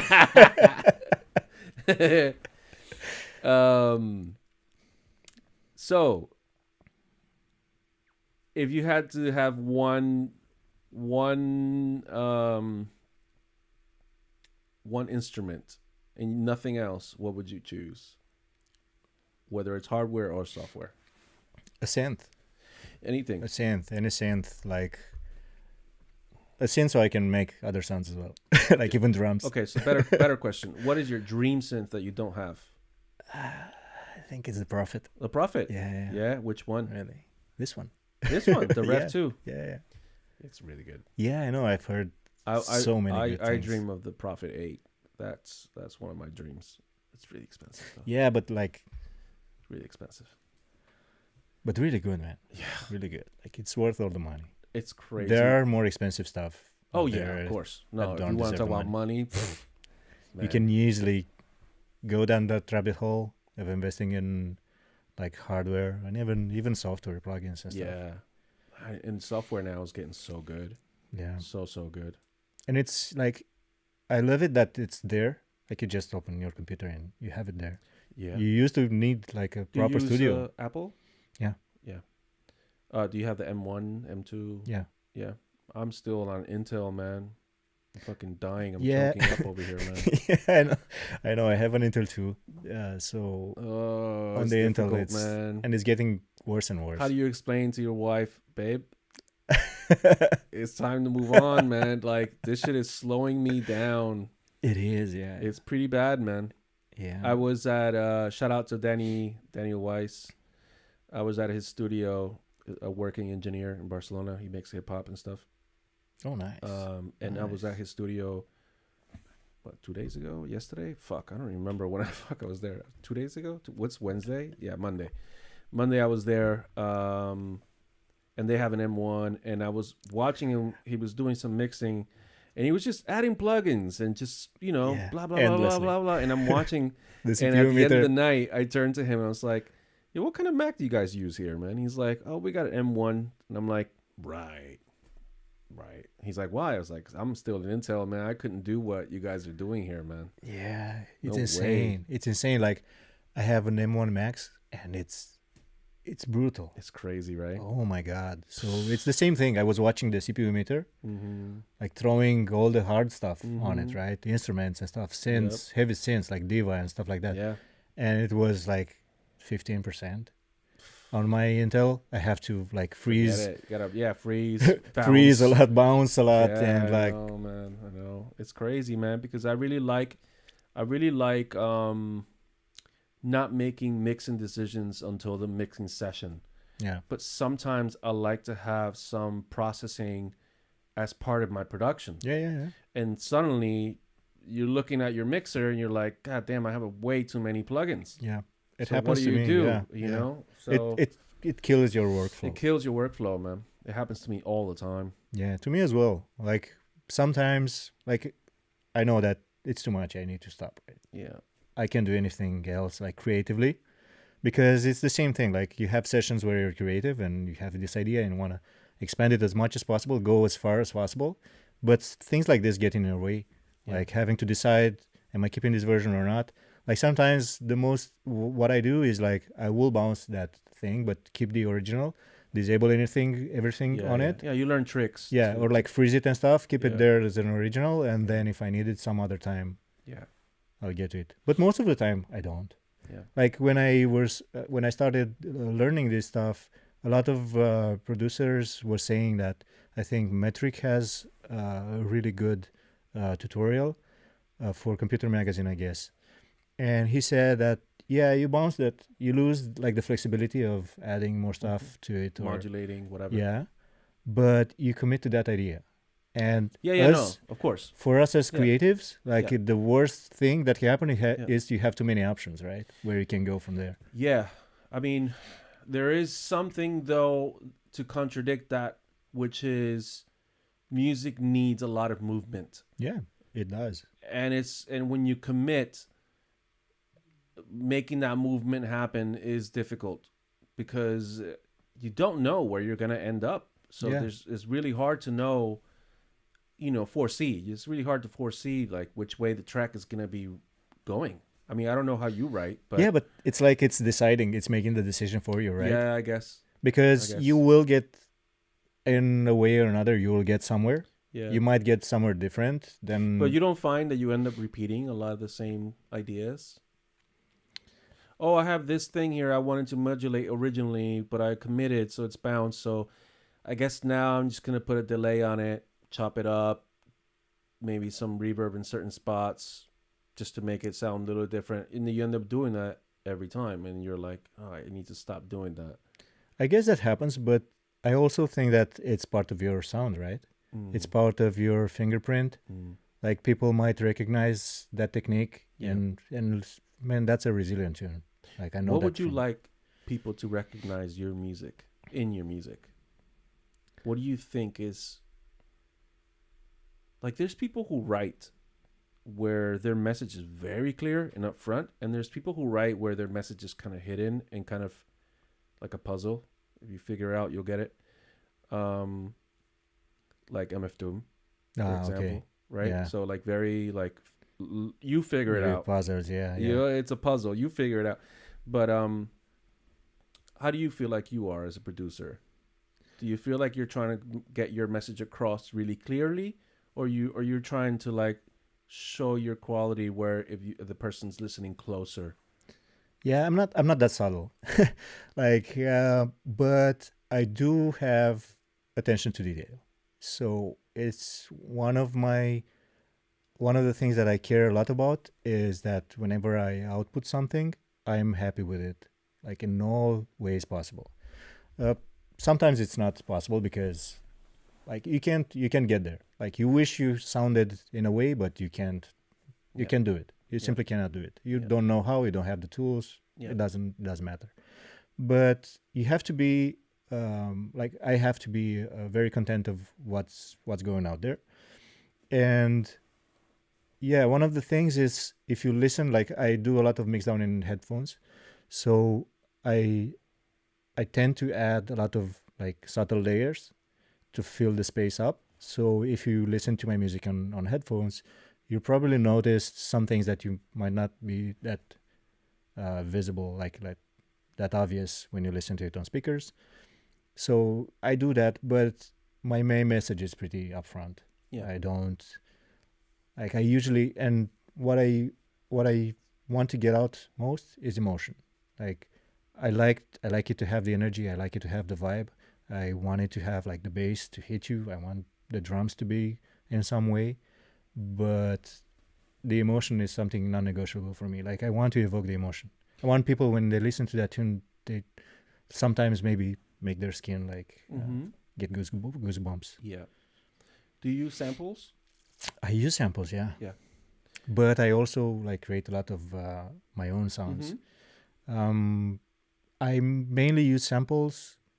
I think Victor mentioned it last time for drums. I think like especially for jungle or like liquid, the breaks, like you can't you have also like have liquid. a hip hop history. Yeah, of course. I absolutely love them. Yeah. So yeah, my breaks like it's something I can't live without. But also I use it sometimes to kick off ideas. Like I would start because otherwise I have this feeling that all my music sounds the same. Like if I just go and start an idea that's in my mind, it kind of sounds like another one that I made or like, you know. But if you started with a sample, you might get new creative ways and then build around it, you know. Get it as the main. So you've had a couple of releases in important places, important records, record labels. For people coming up who dream of like releasing music in certain labels and stuff, especially for the local scene, for Barcelona, where there hasn't been that much of an experience with that. How could you express whatever you can say, how you ended up having these tracks signed in these labels? How did that happen for you? Yeah. So I guess sometimes I cannot pinpoint one reason why that happened. No, not a reason, but like the how, like not how it happened. Yeah, of course. Yeah. So like I said, I had these sessions with Human Nature with Andre. Shout out to Andre if he's watching sometime. Big up. And he like we were finishing some music and he helped me like get some ideas towards the end. And I asked him like, what should I do with these tunes? And he was like, you know what? Try to send them to Marco from Fokuz. I think he would like them. And I sent them to Marco. Marco's a huge guy, so huge shout out to Marco. But express what that means. Send them to Marco's for people who've never done it before. What does that mean? Yeah. So usually there's people that work for labels. In this case, Marco owns the label, Fokuz Recordings, that you submit music to. So your music, you create it, you finish it, you make it sound as good as you can, and then send it to these labels. And they will basically decide if it's... And that's where people get like the wrong idea. It's if a label rejects you or multiple labels reject you, then your music is bad. That's not the case. They usually reject you because it doesn't fit in their plans, like their sound, their expectation for a certain direction. And that's very important. And for me, I was lucky that my music was kind of in that vibe, and he accepted it. He said, "Do you have more? Like, send me some more." And I sent him another tunes, and he said, like, "Yeah, let's make an EP out of it." And so I had my first release scheduled on Celsius, which is a sister label for Fokuz. Yep. And yeah, so then the weird part was that someone from Galacy approached me and said, "Listen, I know you have some releases coming up on Fokuz. Do you have something lying around that I could listen to?" And I was like, "Yeah, I'll send you some stuff." And I sent them to him, and he didn't reply for a while. Like Liquidity and all the environment is really busy. Like there's huge, huge stuff happening for little people, little team. Yeah. And like it took too long to reply, and I gave him to Marco. Like it took maybe a month or two, and I took him to Marco. And Marco said, "Yeah, this is your next EP," and it was scheduled the next EP on Fokuz. But then the guy staying from Galacy came back and said, "Really good. Like, want to do an EP?" And already given to Marco, man. Yep. And he was like, "Yeah, no worries, it's fine." Yep. But then I had 2 other tunes that were almost ready, and I showed them those, and then we made a 2-tracker on Galacy as well. And that's basically how it started, and then we just grew up. The collaboration grew up from that. How did you deal with your emotions during that hot moment as an artist? Yeah, it's really weird. Like it's very emotional. I remember like the first 2 or 3 EPs that I signed. I was celebrating. Like told my wife, "Let's open up that champagne. It's time to celebrate, right?" It's insane. Like for many people, it might not seem too much, but the mere fact that a label that you listen to their music, you like their music, the music that they're outputting, has accepted you in their rows, it's an amazing feeling. So yeah, it's euphoria. So how did you what were the ups and downs emotionally? Well, there are downs when they don't. They reject your music, because like you see that I have these releases, but there's a lot of music that these labels have rejected from me. So there's a lot of music that I didn't release. Obviously, it's really hard to like separate yourself from those. Many people release those like individually, but for me, it's usually a sign that because like I feel that the sound was in that label direction. If they rejected it, and sometimes without even like sometimes they give you feedback, I would like maybe if you change that or that, but sometimes they just like it doesn't fit for us, for our plans currently. And like one of the things that Andre had taught me, and this is a really valuable tip, is that don't release everything. Like not every song you made is meant to be released. Like some of them are just for you to train, to learn techniques. Like it's not, and don't rush it. Don't self-release it that often. Like don't pollute because people would hear that song that you self-released, and then whenever they will hear about you in another set, they were like, "No, I don't want to see that guy," or "I don't want to listen to that guy. I know what music he does," And basically, every music that you release, you have to be proud of it. Do you feel like you're your worst critic? Yeah. Or no? Yeah, I mean the harshest. Yeah, I am the harshest. Yeah. I'm asking because there's also another angle on this subject that you're speaking of. Also, music has lives in a specific place, and sometimes the person listening is not in that place and may have caught them in the wrong moment. Not just the person, also record labels, even club nights. I'll give you an example. There are club nights where I don't program my sets, so I go with vibe. And I remember recently in Bar 18 in Barcelona, I was invited to a party to play, and I was surprised that everyone was playing really, really hard from really early on. And I was looking at the crowd. I was at the crowd, and I was seeing that there was a good mix crowd, right? A lot of females, a lot of guys, older, younger. It was a good mixed crowd. And even though the music, for my taste, was pretty good, the young DJs playing some hard jungle, some hard drum and bass. Like in general, it was pretty hard. I noticed that there was a disconnection with the DJ, with the crowd. The crowd was there, like you said, they were not really listening. They're just kind of hanging out, having fun, being at a drum and bass party. And I don't know, in my head, I was thinking, I know what the promoter probably wants me to play. And I know what the DJs are probably expecting me to play, because I'm Egoist from Jungle Jungle. He's probably going to play jungle. And that's why they were maybe playing what they were playing. I was the headliner. And I had that moment where I was like, okay, Serge, either you play what you're supposed to play, or you listen to the crowd. And I listened to the crowd, and I actually did a full liquid set. Oh, wow. And actually, I know a lot of tricks, like most DJs do.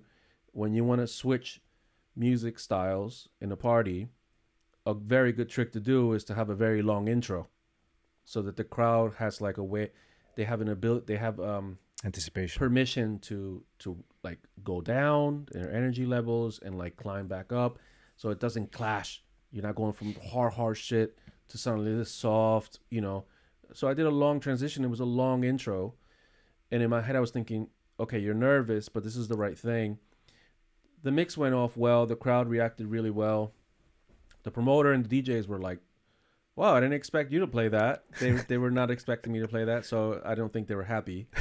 But the crowd was very happy, which for me, that's it. That's the important thing. Now, I'm not deviating. What I'm saying is, we were talking about production, right? We were talking about, I lost my train of thought. About production. We were talking about, to go on the labels. Yeah. So, yeah, sometimes that person is not in the right place to capture what you did with that track, right? I think we make a lot of tracks, and it's the mood that you were in when you were writing those tracks. Yeah. And sometimes it doesn't match with the people listening. And I've heard of people where a track that was denied for 10 years suddenly one day gets picked up and it becomes an anthem. Yeah. And everyone's like, that track. And you're like, that track is 10 years old. And I hate it. yeah, for example. So, I think it's important to think that it's not just whether they like it or don't like it. It's also when the person receiving your music, where they are. Yeah. Like where the moment is. The time and place, right? The time and place. Yeah. So it's important to hold on to the music, not necessarily throw it away. But it depends. Like, are you happy with it or not? Because That's really what sometimes it is. when I get rejected, I start to see it differently. Like, sometimes you're really pumped and like you've been staying too long in that tune that you were working on. You were spending too much time and really happy, really excited with it, and then someone like throws it down. Yeah. And he was like, let me tell you the real deal with this. Yeah. The drums are wrong. I don't know. Right. That's balance is off. Right. Okay. Like stuff like that. And you're like, okay.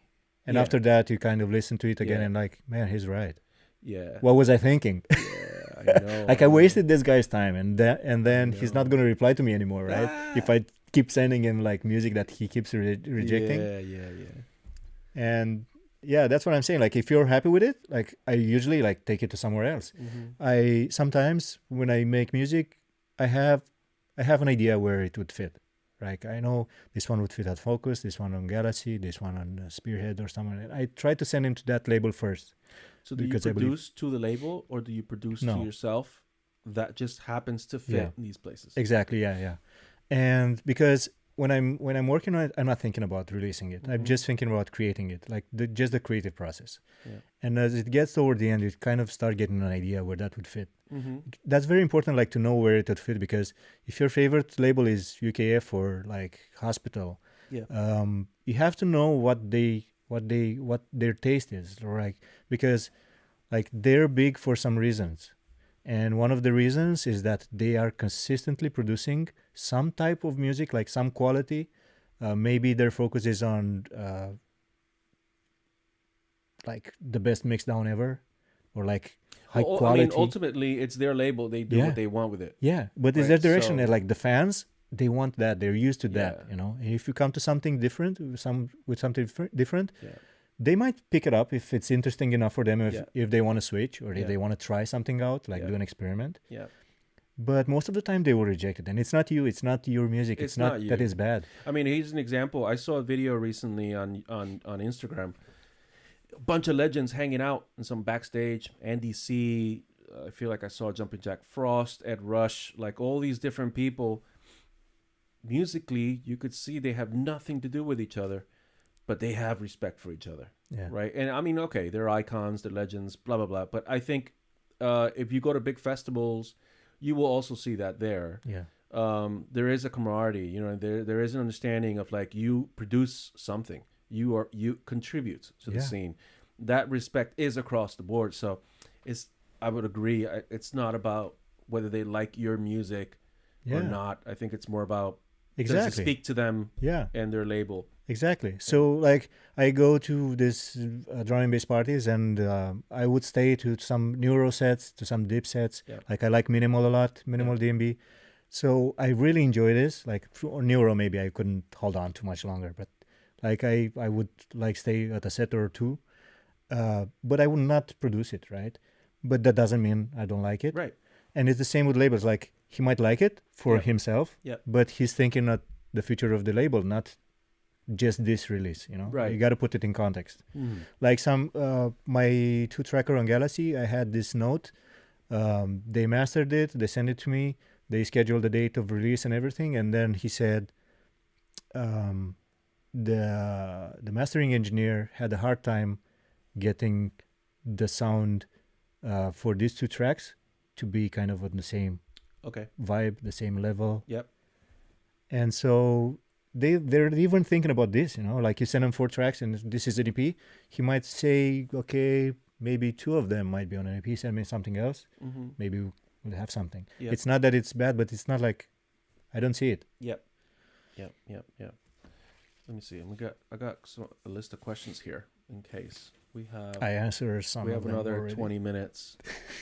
So I'm trying to give you some good questions.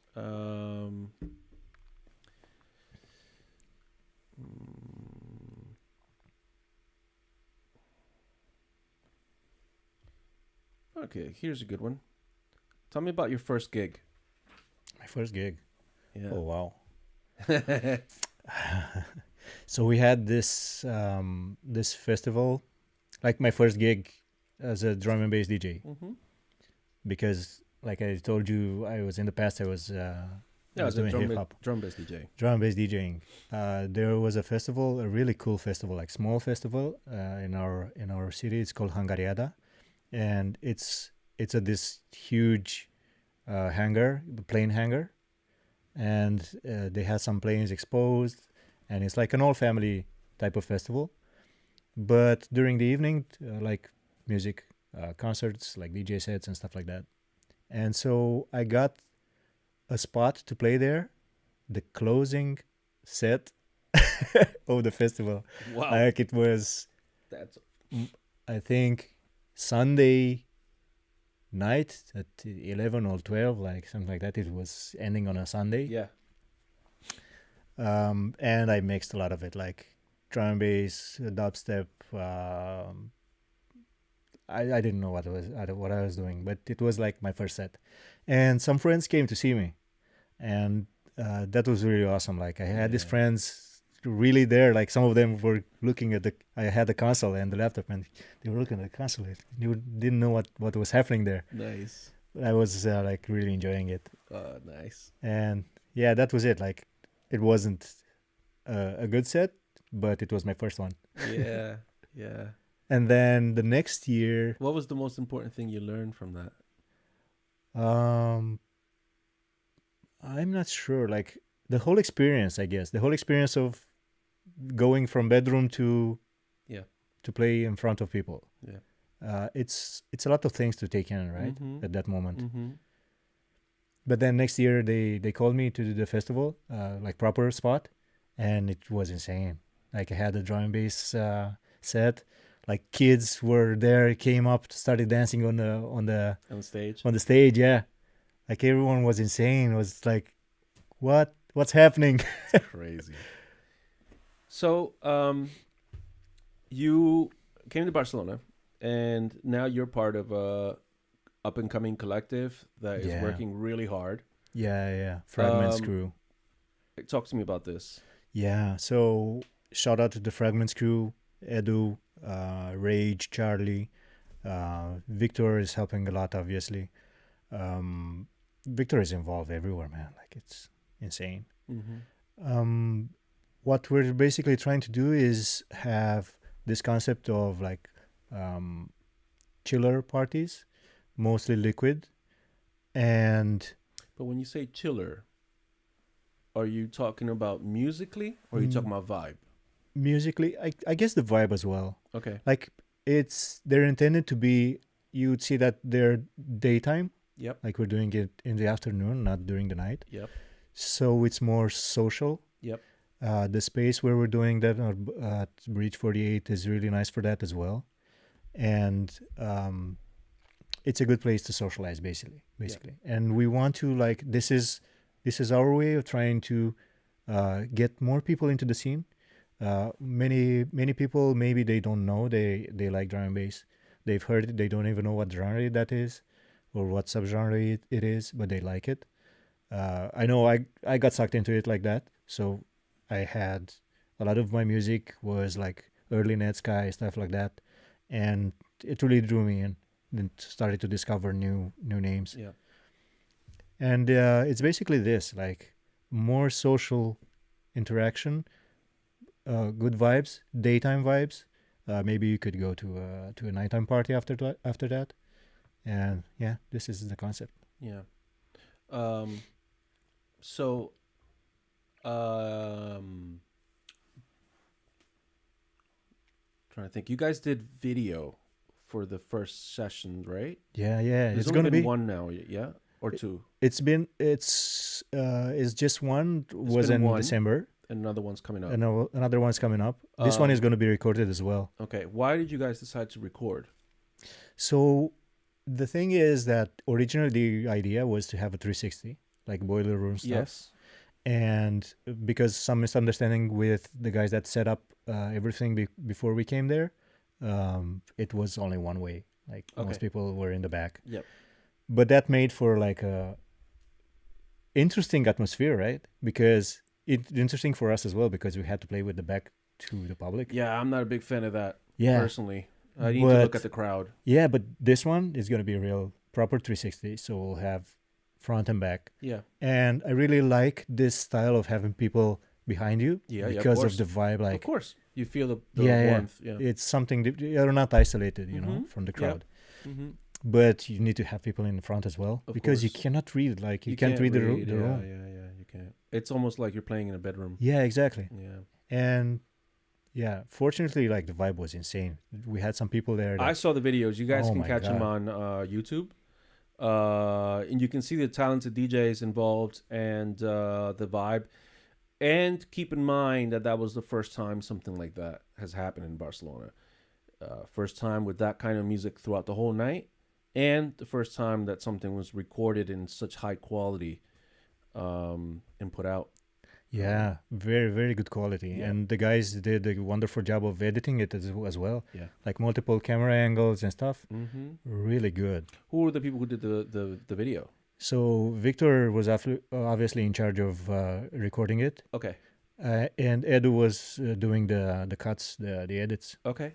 Yeah. A lot of time spent there. Yeah. Like, these guys are so passionate about it. So I don't want to talk about what the upcoming event is because these are archives that are going to be here forever. So it's kind of pointless for people who it's not really about promoting the next event. But what is the idea for this year, for this collective, for 2024? Obviously, to grow this concept, we still want to keep it like sociable. We still want to keep it like daytime parties. maybe there might be some plans that I might not be able to divulge right now, but we're thinking big as well for this as well. It looks like it's not a big deal, but like the last party, you've seen that it came out. We were even very impressed. How did you guys promote? Because for a first party, it was surprising how many people were there. Yeah, and I'm not being judgmental. It's for first parties are difficult. So how did you promote? It was simply like word of mouth and word of mouth. Okay, and like Instagram promotion, stuff like that. Yeah, right. But obviously, people knew who were behind, like Edu, and Charlie and Victor. Yeah, you really could trust that they will do a good job, right? Right. So I think that's very important. Yeah. Let me ask you another good question. We got a few minutes. Anything you want to ask? Yeah, man. What are your plans?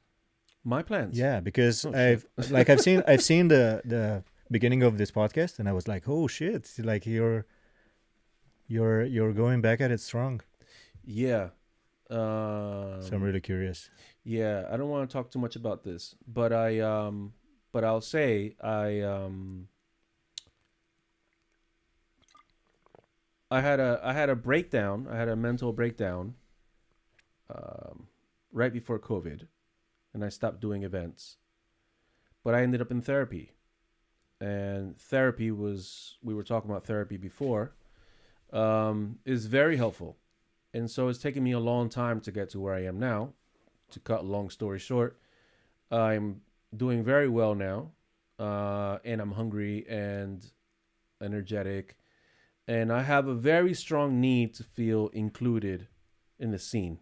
Yeah, man. For me, it's not about money. It's not about power. It's not about fame. I never cared about any of that stuff. I just need to feel like I'm part of my scene. So I started working again. And this year, 2024, I'm working on a lot of projects that are going to help me be included in the scene. I want to be DJing a lot more. Nice. I should be DJing a lot more. But the main thing is I need to be doing my part. And this podcast is part of it. That's amazing. I want to get people to know you guys and know how you think and know how you work. I want them all to know that they can do it too. Yeah. And how did you do it? How did you get to where you are now? And it's not a podcast that where I'm just going to be having you guys on once. So yeah, the first podcast with you obviously is going to be more interviewee. Yeah. But I hope next time it's going to be more of a conversation. Yeah. You know what I mean? So it's that kind of thing. I want to also bring other people in other genres, and people are just involved with nightlife, bands, producers, engineers, promoters, MCs, producers. You know what I mean? So across the spectrum, in Spanish and English. You know what I mean? So yeah, that's really to cut it short. How I got from point A to point B. But I think this is like what you're doing now is very important, because one of the things that I noticed even starting up is that you don't know the people, right? You go to a party, you usually don't know the people that are throwing the party. You don't know the promoter. You don't know who's going to play, how the crowd is going to be, like how are the other people going to be. Is it a safe place or not? And I think doing something like this, having people invited from all over areas, would make, like you said, new people easier to come into the scene, or just at least come to the parties and enjoy themselves and just connect with other people that love the same music, right? Yeah, I mean, it's connecting. Yeah. For me, that's one of the reasons why I wanted to invite you today, is because you're a very good DJ, you're a very good producer, you're very professional, you're very responsible. There's things about you that I really like. And I immediately thought, man, the rest of Spain needs to know that you're here, not just much, Barcelona. Man. So hopefully someone in Madrid, Valencia, wherever can book you. And if they're into liquid, this guy kills it. So a question you wish I would ask you that I haven't asked you. I don't like being asked questions, really. Oh, really? This is a good topic. No, let me see. Something we don't know about you. I'm not sure. I'm a pretty like open guy. I don't hold on to many secrets. Maybe you don't know that I have a cat. I don't know. I don't which like I cats. absolutely love, man. I don't like cats. It's no problem. It's your choice. I'm sure they don't like you either. Tell me. They actually love me. Every time I go somewhere, I'm like, I don't really like cats. And then they come to me, and I'm like, come on. That's what they do, actually. No, I had a bad experience with a cat when I was a child, and that just kind of marked me. Sorry about that. Yeah. Trauma. Yeah, Trauma affects you. So it's easier to say I don't like cats than, to talk about the experience. But tell me about your cat. My cat is amazing, man. Yeah? Like, we have her for 13 years now. Okay. Unfortunately, she's not going to be with us after a short while, but yeah, these years that we had with her, yeah, amazing, man. Amazing. Wow. So it's crazy how we fall in love with our pets. I have a Yeah. dog, and it's not my first dog, so I know what it's like. Shout out to Stormy, MC Stormy, who recently has gone through a hard time with his pets. Oh no. That's the saddest thing, man. Saddest thing. Man, they're like our babies, you know? Yeah. Right now, I'm thinking about my baby because I know when I get home, he's going to be like, where's daddy? So, what is the best music advice you've gotten? I'd have to say that the best music advice that I've gotten was or advices, because I can't think of a single one, but the best advices that I've gotten was during my sessions with Andre with Human Nature, who surprised me with sharing like everything. Like, he didn't held back. And that is surprising. That was very surprising. Like, usually you would expect someone to give a little bit of that. No, all his secrets, everything out on a plate. And he only did that because, like I said, he went through some interviews before deciding who to go with. That means he actually believed in you. And he told me several times, like, I believe in you. You're going to be good. You're going to be big in the scene. And I was like, nah, come on, man. I just want to like learn to make some beats. And he was like, no, listen to me. If listen to this advice and like carry on, be consistent. Actually, I guess this is. Yeah, not to come to think of it, I think this is the best advice, to be consistent. So nobody wants like one time, what are those songs called? Like one time hits. Yeah. Nobody wants to sign one time hits. They want someone to keep hitting. To keep hitting. Yeah. Yeah. Be consistent. Yeah. Okay, here's a philosophical question. What is the right love that a DJ should receive? So it's keywords: right, love. What is the right love that a DJ should receive? Obviously, we're thinking about what's helpful. You mean like in terms of feedback? Yeah, I mean, love. I'm guessing, love externally, not self-love. I'm talking about family, friends, club promoters, other DJs, peers. Yeah. What is the right concoction of love that a DJ should get? Yeah, it's a balance. It's a balance, definitely. It's not a single thing, but a balance of multiple things. And I'm guessing that for me, for example, it's really helpful to see the crowd. How are they vibing with me at that point? But at the same time, it's really helpful when someone else, like maybe a DJ I look up to or another producer, like gives me some feedback. And hopefully, because my wife knows this, I don't like being praised for what I do. I much rather like someone giving me helpful critique, like giving me positive criticism about something, like something that I could improve, something that I didn't do just right, or stuff like that. So I guess you need to balance these, like have someone and really trust in their opinion and listen to them when they critique you, because that's the only way you're going to learn and go farther than you are currently. Because if you're playing the same things, doing the same gigs every time, people will like get tired of you. Like, there's a million people that do this. Why should I be going to your gig and not another gig that's happening somewhere else right now? So you need to grow, but yeah, it's equally important how the people respond what the vibe is. Do they appreciate you? Do they appreciate your selection? Do they appreciate how you're like, because we're like conductors, right? At the orchestra, we kind of move the energy around, right? And most of people will understand that, even if they don't know it, they will feel that happened. Like at the last Fragments party, a lot of people came to me and like, it was really a good set, man. I really enjoyed it. And I was like, I didn't know I was gonna like it, but I did. Like, I came here with no expectations, but it was really good.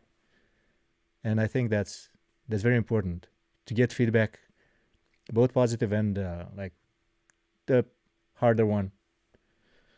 Mm-hmm. Hard pills to swallow. Yeah. It's I think that's it's actually a much deeper question. It is. Yeah. It's layered. Yeah. Which I think I'm gonna keep asking, because there's also like your peers. Yeah. Like the scene. What kind of love should the scene be giving? I think that's a very good question. But I think a more important question is, what type of love would you give back to the scene? Because that's I see what my next question was. Yeah. My next question was, which is probably going to be the last one. What is the last thing you did for a peer to help them out with anything, with nothing in return? Yeah. So selfless help to somebody in the music scene, drum bass scene. What is the last thing you feel like you did for someone? For producers, I often give feedback. So whenever someone asks me like, hey man, I got this tune, I want to send it somewhere, I always like, send it to me first if you want. I'll give you my honest opinion, like with ... Mm-hmm.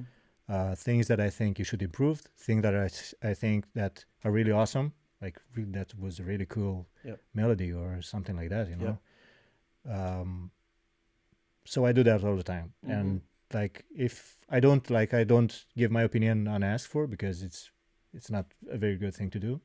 But if you want to show me something you made, I will definitely give you my feedback when I get time. If I'm pretty busy, it's going to take a while, but I usually do it, and I'm very thorough about it, you know, because the same thing happened to me.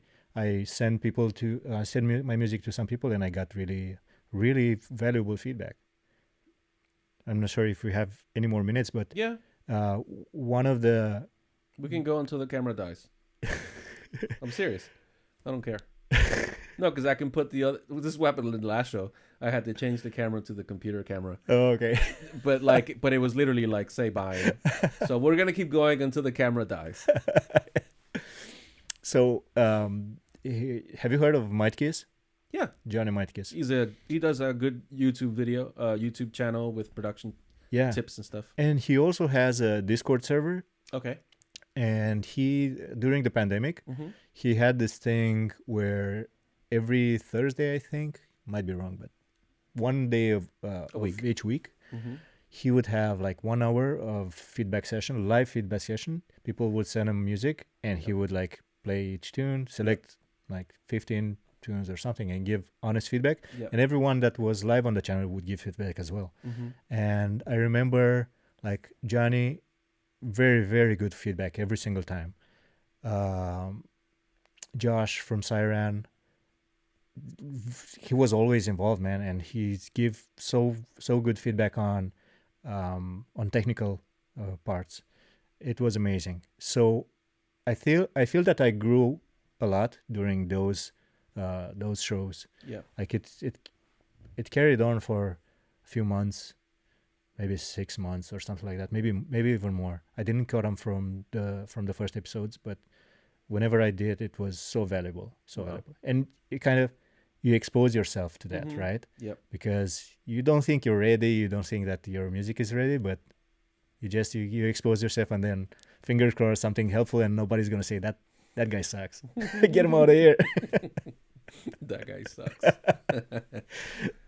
Oh man. Yeah, so shout out to Johnny Might Kiss and Josh Siren. Shout out to you guys. A lot of talent out there. Yeah, man. What's the worst experience you've had as a DJ? I don't think I've had. Oh, good for you, man. I don't think I haven't played that many sets. Okay. Right. Okay.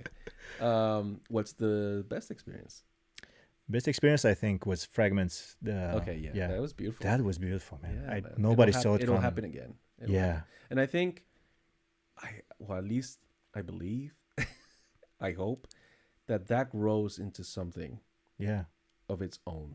Yeah, I'm sure it will. Sometimes we put energies out there because you have this idea to do this thing, and then it just grows into its own. It's like having a child. Like you have a child and you're doing your best to teach them, but you don't know ultimately who that child is going to become. Yeah. You know, and then it gets to a point where you have to stop trying to make them perfect and just start accepting them for the way they are.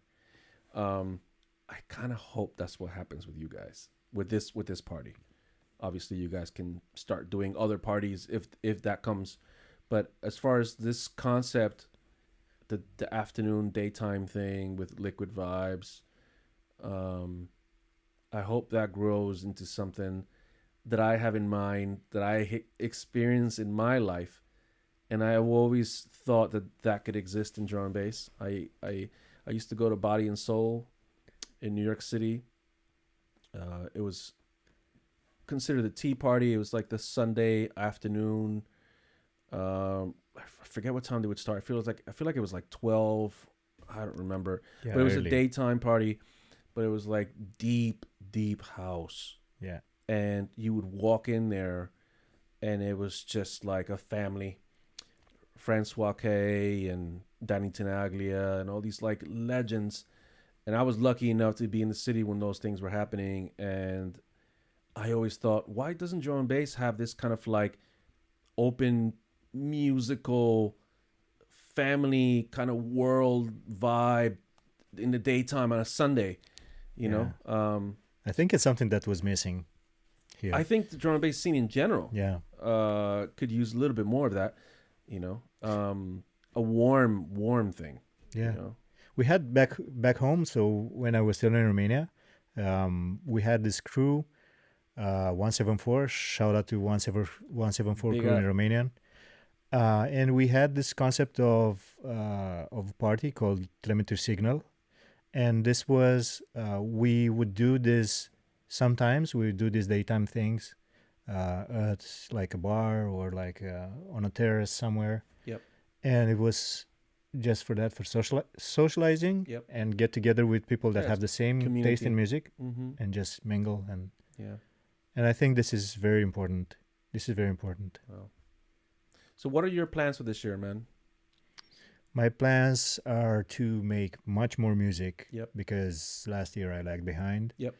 But this year I already have a bunch of music laid. We need to write some music together, man. Yeah, man, let's do it. I've never really written liquid like the kind of stuff you guys write. Let's do it. But I want to learn. I want to figure it out. We can do some jungle. That as well. Yeah, have it be fun. Yeah. So what else are you thinking about this year? I don't usually like make plans like in this type. Music wise, I just want to do better. That's it for me. So I have a lot of space to grow. Okay, music wise, but what about personally? Personally, the same thing. Like I always aim to grow. Yeah. I always want to grow. Yeah. And like this city has given me so much already.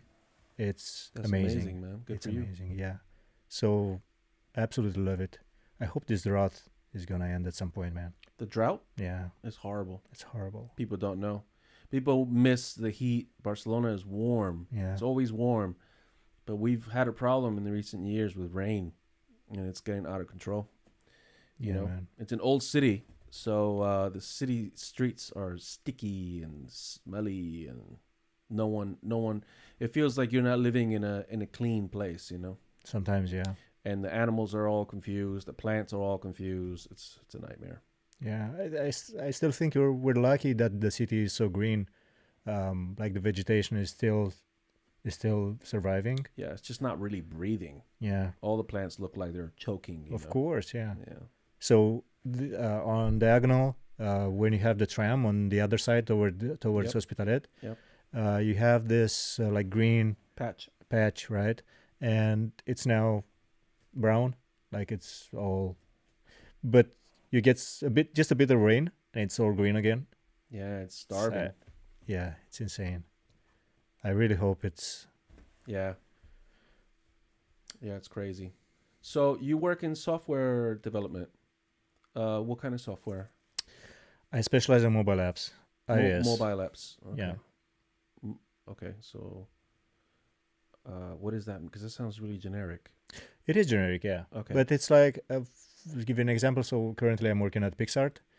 PixArt is an app that gives you filters and stuff. You can edit your photos. Something like Canva, but like similar, but in a different direction. Yeah.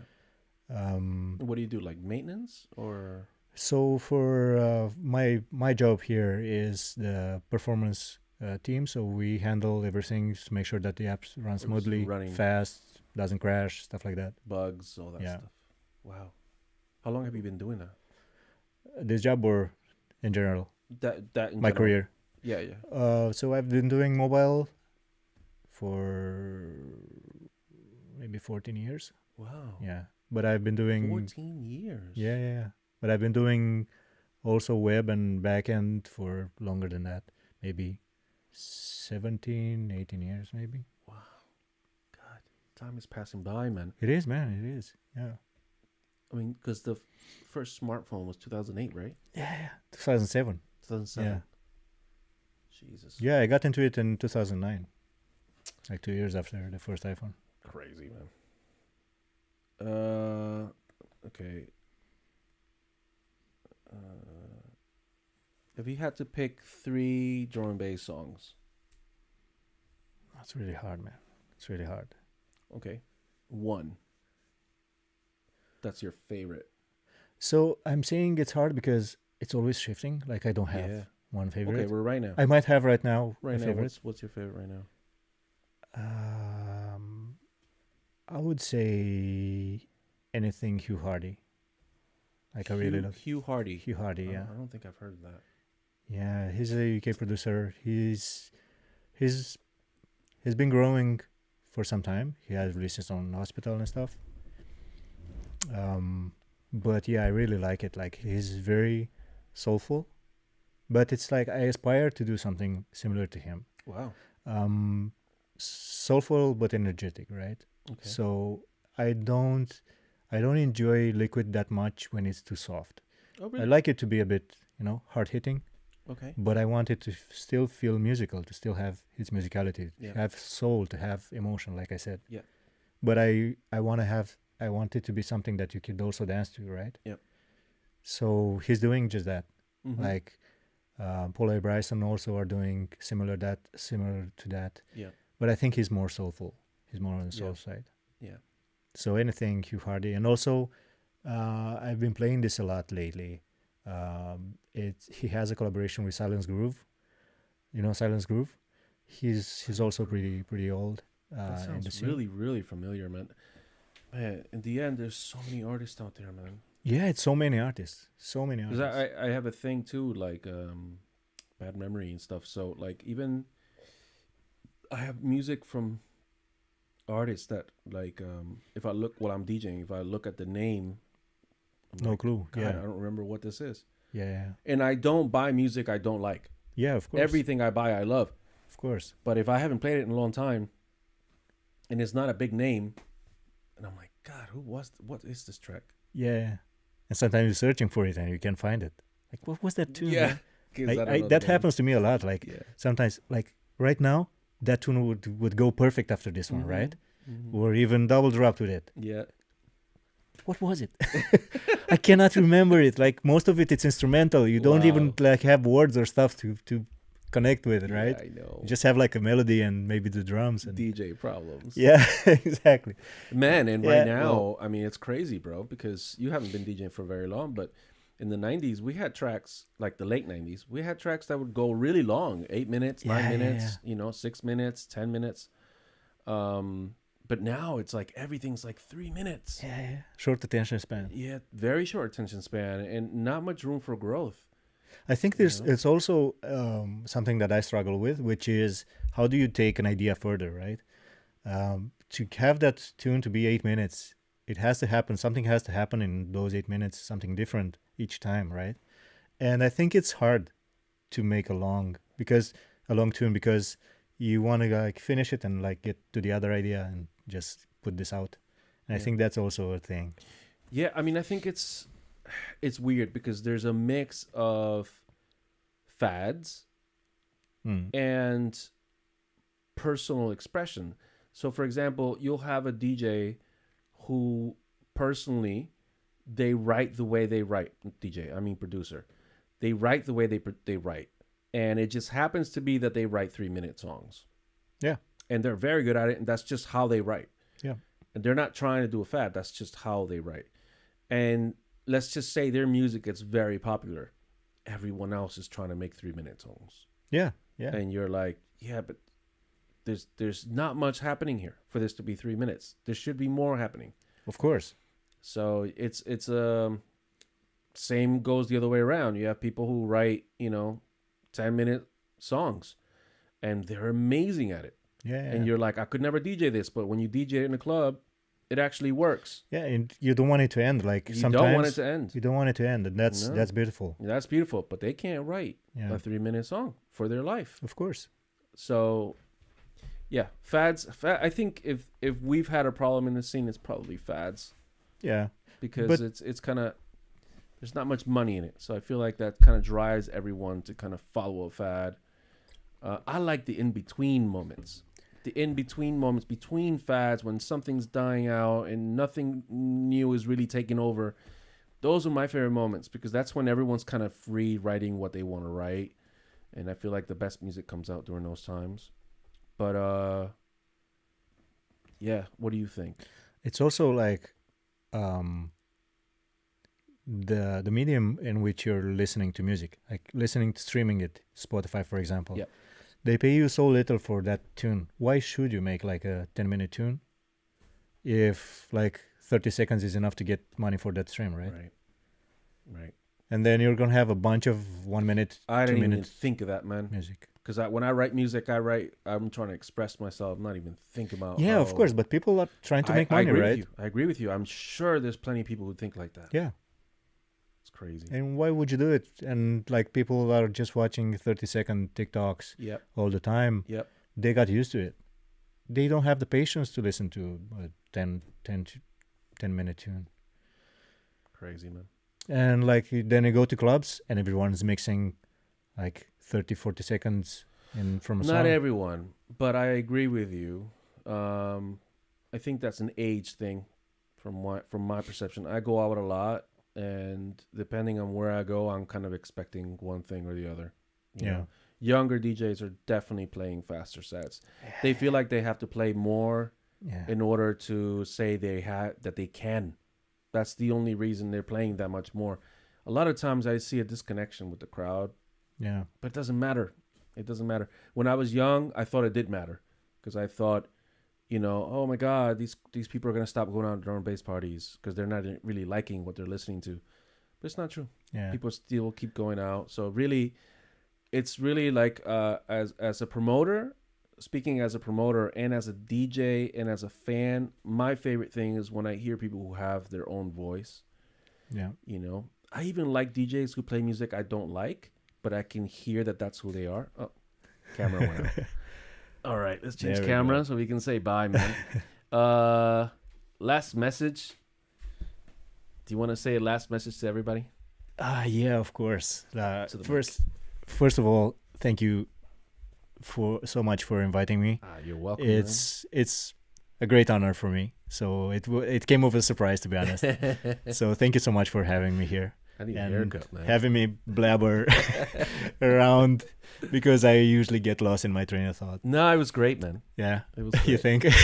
We'll see what they say. Oh, I don't care what they say, man. It's about what you say, right? You were honest. I think they could tell you were honest. Yeah, I hope so. There's a lot of stuff to learn from that. We got to know you a lot more. I think that's very important. This is the longest conversation I've had with you, and I really wanted to get to know you as a person. Yeah.